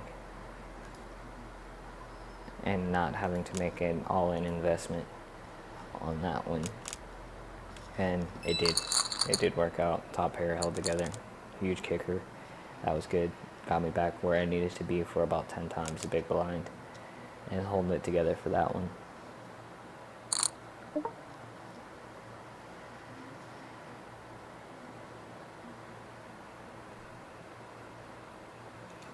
Yeah, there's no point in making that call there against the big stack. Unless I had a huge pocket pair, aces, kings there, and could make an all-in move against them to get a double up. It was pretty pointless. King Jack, early position. I don't always like to make a call there, but I will go ahead and make the call. See how the flop turns up. It didn't turn up with much. Check here. Just to see if I can see a free card. I can't. So I'm going to go ahead and fold that one. Go back to our other tournament. I got ace king in late position. Offsuit. this is a chance for a raise here, so let's go ahead and make it 120 to go. I like 3 times. Sticking to sort of small ball conditions. This tournament is a lot bigger, and with how many players are in it right now. And I got a re-raise on my ace king, jack king. Initial raiser was big blind. He's got a call behind him. If it was suited, I'd probably make that call. I can't make a call there for that much with that flush draw there and not hitting top pair or anything. It's not worth it. Darn it, I thought I had aces there, but it's just ace 6. Ace rag late position might be okay to play. I'll have to see if a raise comes here. Ace is 8 suited late position here. I like this hand, but it's against huge stacks, big blind. I'm just going to make the call. Sometimes I like to make the raise, but I'm going to fold it in this table and focus on this hand. We're doing the sit and go. A little bit smaller stack. It requires more focus to sort of take this down and see what players are doing. I'm going to go ahead and make this bet here. Almost pot size.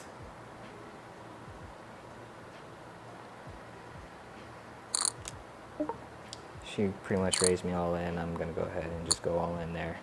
See if I can get a call. 3-2 offsuit. She doesn't have the flush. Looks like she was going for a straight. Didn't work out. She doubled me up. I'm sitting okay again in that tournament. Pocket fives. I'm going to go ahead and make a call.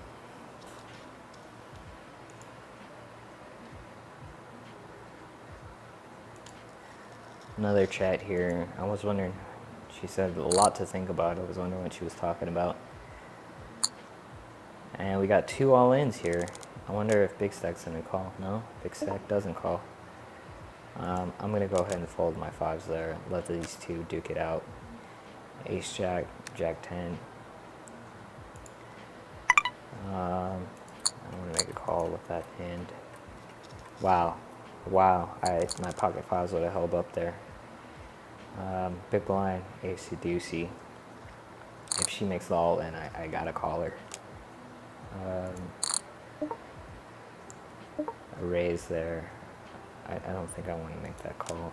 120 into 450, 1-3-ish. He makes a raise. I want to call his raise. I stand to make some money off of his stack, which is nice. A 4 here would give me the straight. Another heart is what I'm looking for, really. Yep, and there's another heart. Free card, I appreciate it. Here we go. That's too early position for that hand. I missed my flush. All I got is ace high. I check it down just because, yeah, he's got ace high too. That was a tough situation trying to make a move because we really wanted to get that player out, and having 2 hands go up against her was better than having just 1 hand go up against her. I'm just going to fold that. King 6 out of position. 30 more chips invested in that was, I don't know, pretty senseless. He's been known to be pretty tight aggressive. He hasn't been playing terrible hands. He's been making solid hands. So I want to watch out for him and what he could dish out. If I do make a 30 chip bet, he's likely to make a raise, and it'd be a waste of valuable chips at this stage. How many players are there now? Yeah, 26 players total. Payout is going to be 6, top 6. So I got to make the final table in this hand, in this tournament, to get paid. And for this one, I have to make top 2.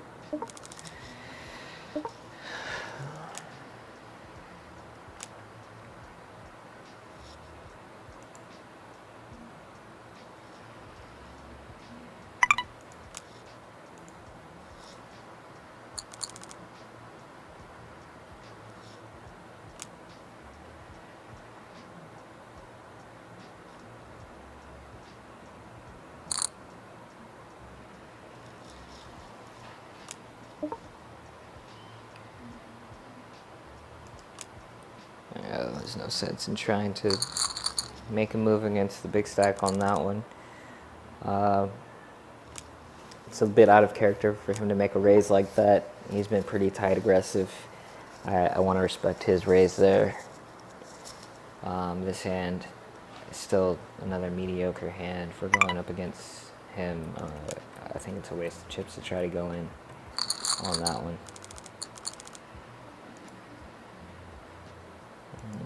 7-2 suited, still terrible. Alright, ace 10 here. I think I want to go ahead and make a raise. Let's go with 2.5. I'm in the big blind there. I pretty much have no option but to check. I'm going to check again. I got 2 cards to a straight. Let's check this one out.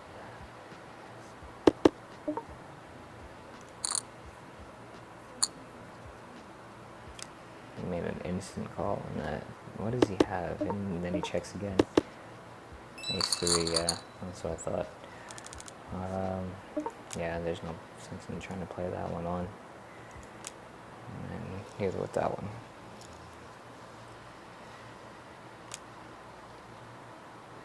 Yeah, China Girl, if you're still watching, sorry. I do pay attention to chat. I just got to 3 tables there and was sort of dealing with a lot. I'm trying to keep you guys informed on what my thoughts were on the play and what was going on in the tables, making the plays that I needed to get where I was going. Even though I don't have too much invested into these tournaments, yeah, this tournament was only $550 to buy in. This one was only $1,100 to buy in. It's still about 10% of my current stack that I just made off of a cash game.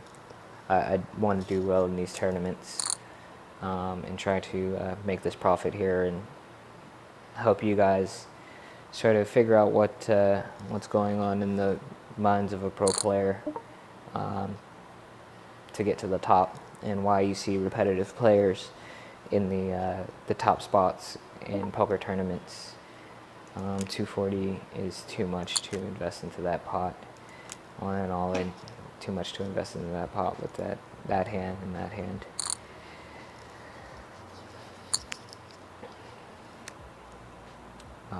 Knowing your outs and your hand value with the hands becomes crucial when trying to calculate these pot odds. How often those hands hit, and if they do hit, when is it going to pay off for you big time? And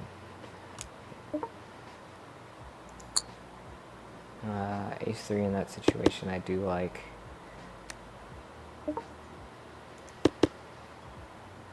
Still a bit early, ace rag, but big stack folded.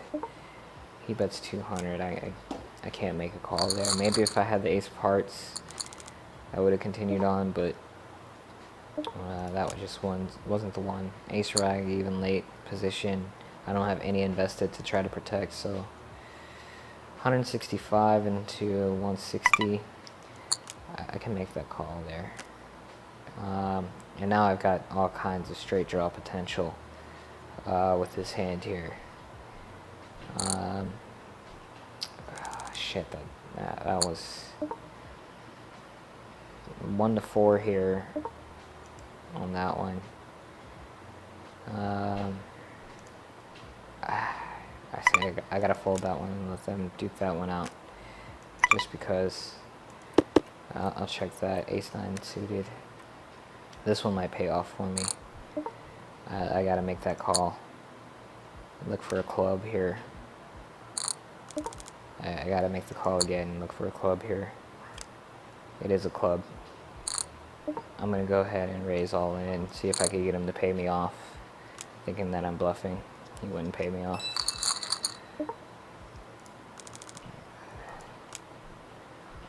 It's alright. I'll take a pot where I doubled up anyway. 5-8 offsuit, not worth another 50 investment here, especially so late into the tournament, and I just need to sort of get him lower stacked to really take him out. I mean, it'd be ideal to see the big stack take him out here. I mean, I even could have gotten to that hand of king 3. Suited top 3. 3-handed is, you know, a little bit better. I just didn't want to give him any action in case the big stack folded. When you give a player like this action by being in the pot, he's got more of a reason to want to stay in the pot with mediocre hands, just because he's getting more value. He has the potential to triple up. I want to go with a raise here, but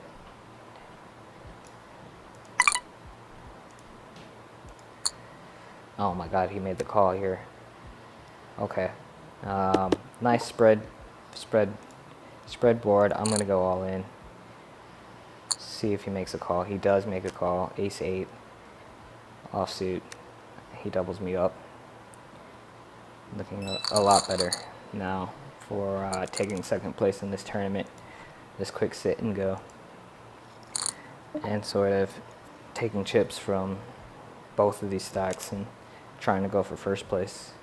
He even folded there, which is pretty huge to know about him. I don't want to give him any action here, give him any more reason to win more chips when he's in the pot. I want these two to duke it out. And he made the raise. He made an all-in call. Ace 4 versus Ace King. Running diamonds. Oh, didn't get running diamonds. He got a double up, which is putting us about more even stack again, which is a bit of a ways away from where we were hoping to get with top 2.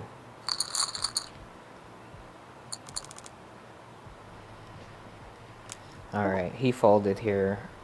I want to go ahead and try to raise it up with this pocket pair. I got him to fold, give me a blind, which is nice. Right off the rip. Again, not wanting to give give him action with a mediocre hand.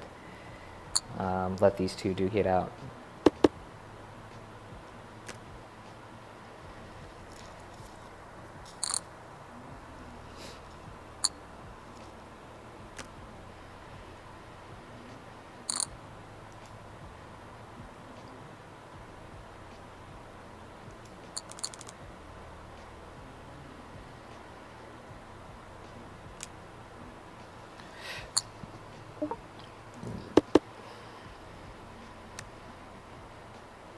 Alright, got an open-ended straight draw here.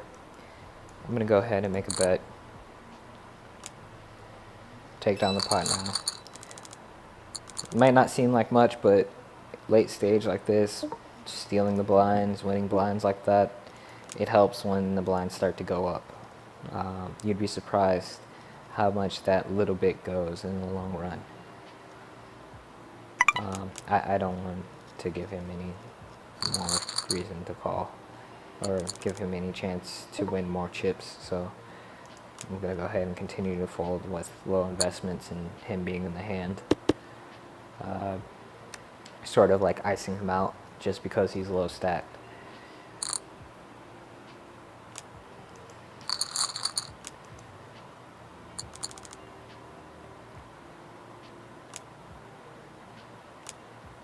With him being in the hand and having a bit more chips, I was willing to try to go ahead and go at him and duke it out with him.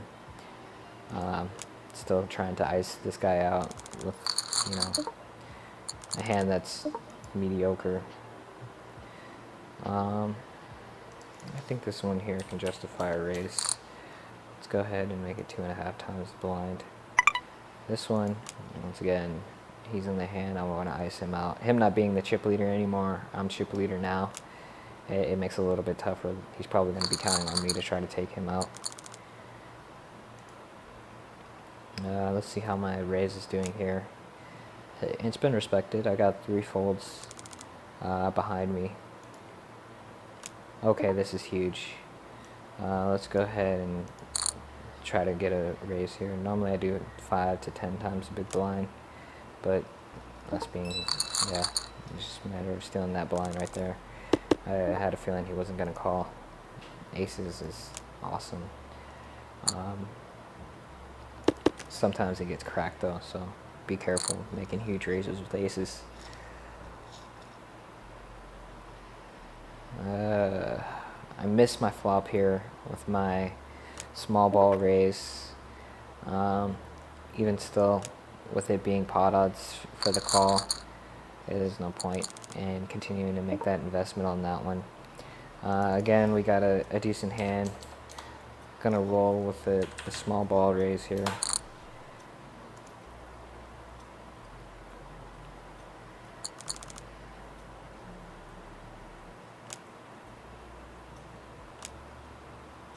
And they both folded. I won the blinds on that one.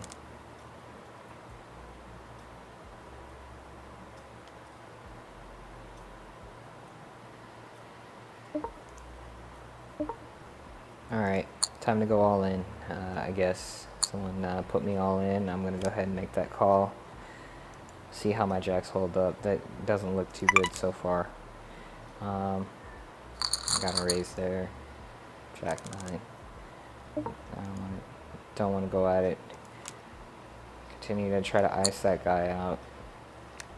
Oh wow, aces. Yeah, I'm creamed unless the jack comes. That sucks. And he got 3 of a kind. He flopped a set. I finished 13th in that tournament, which is tough. I was really hoping for good things in that tournament, but it wasn't too much of an investment. Only 550 chips to try to win about 10,000. Not too bad there. But back to our sit and go, where I'm holding the top spot chip lead. Looks like I just won a hand. Yeah, I did without even having to be there. Okay. Once again, he's in the pot, trying to ice him out, not give him the opportunity to win a lot of chips, especially with him duking it out with him. Might as well just stay out of the way with a smaller hand like that. A lot of people with big stack like to try to be the big stack bully, and a lot of times they'll end up catching cards on you and winning and turning over the position in these late stages of the tournament. I've been known to do that, and it's never worked out well for me. I've had a lot more luck, I would say, or a lot more wins, sort of icing out small stacks, or making sure that when I do go up against a smaller stack, it's heads up, which is a lot to pay attention to as far as what position you're in the tournament and where the small stack is and what position they're in. So if action comes to him and I notice that he folds, my mediocre hand has a lot more value when going up against that small stack.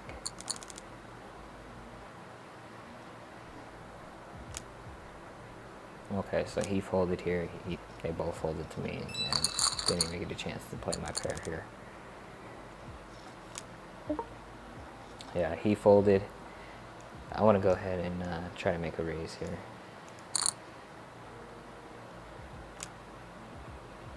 Makes a fold. I'm able to steal his bottom real quick. He's already in the hand with him. I don't know what he's going to do. I do like this hand. I usually play that hand. But trying to ice him out, not giving him more chips to win.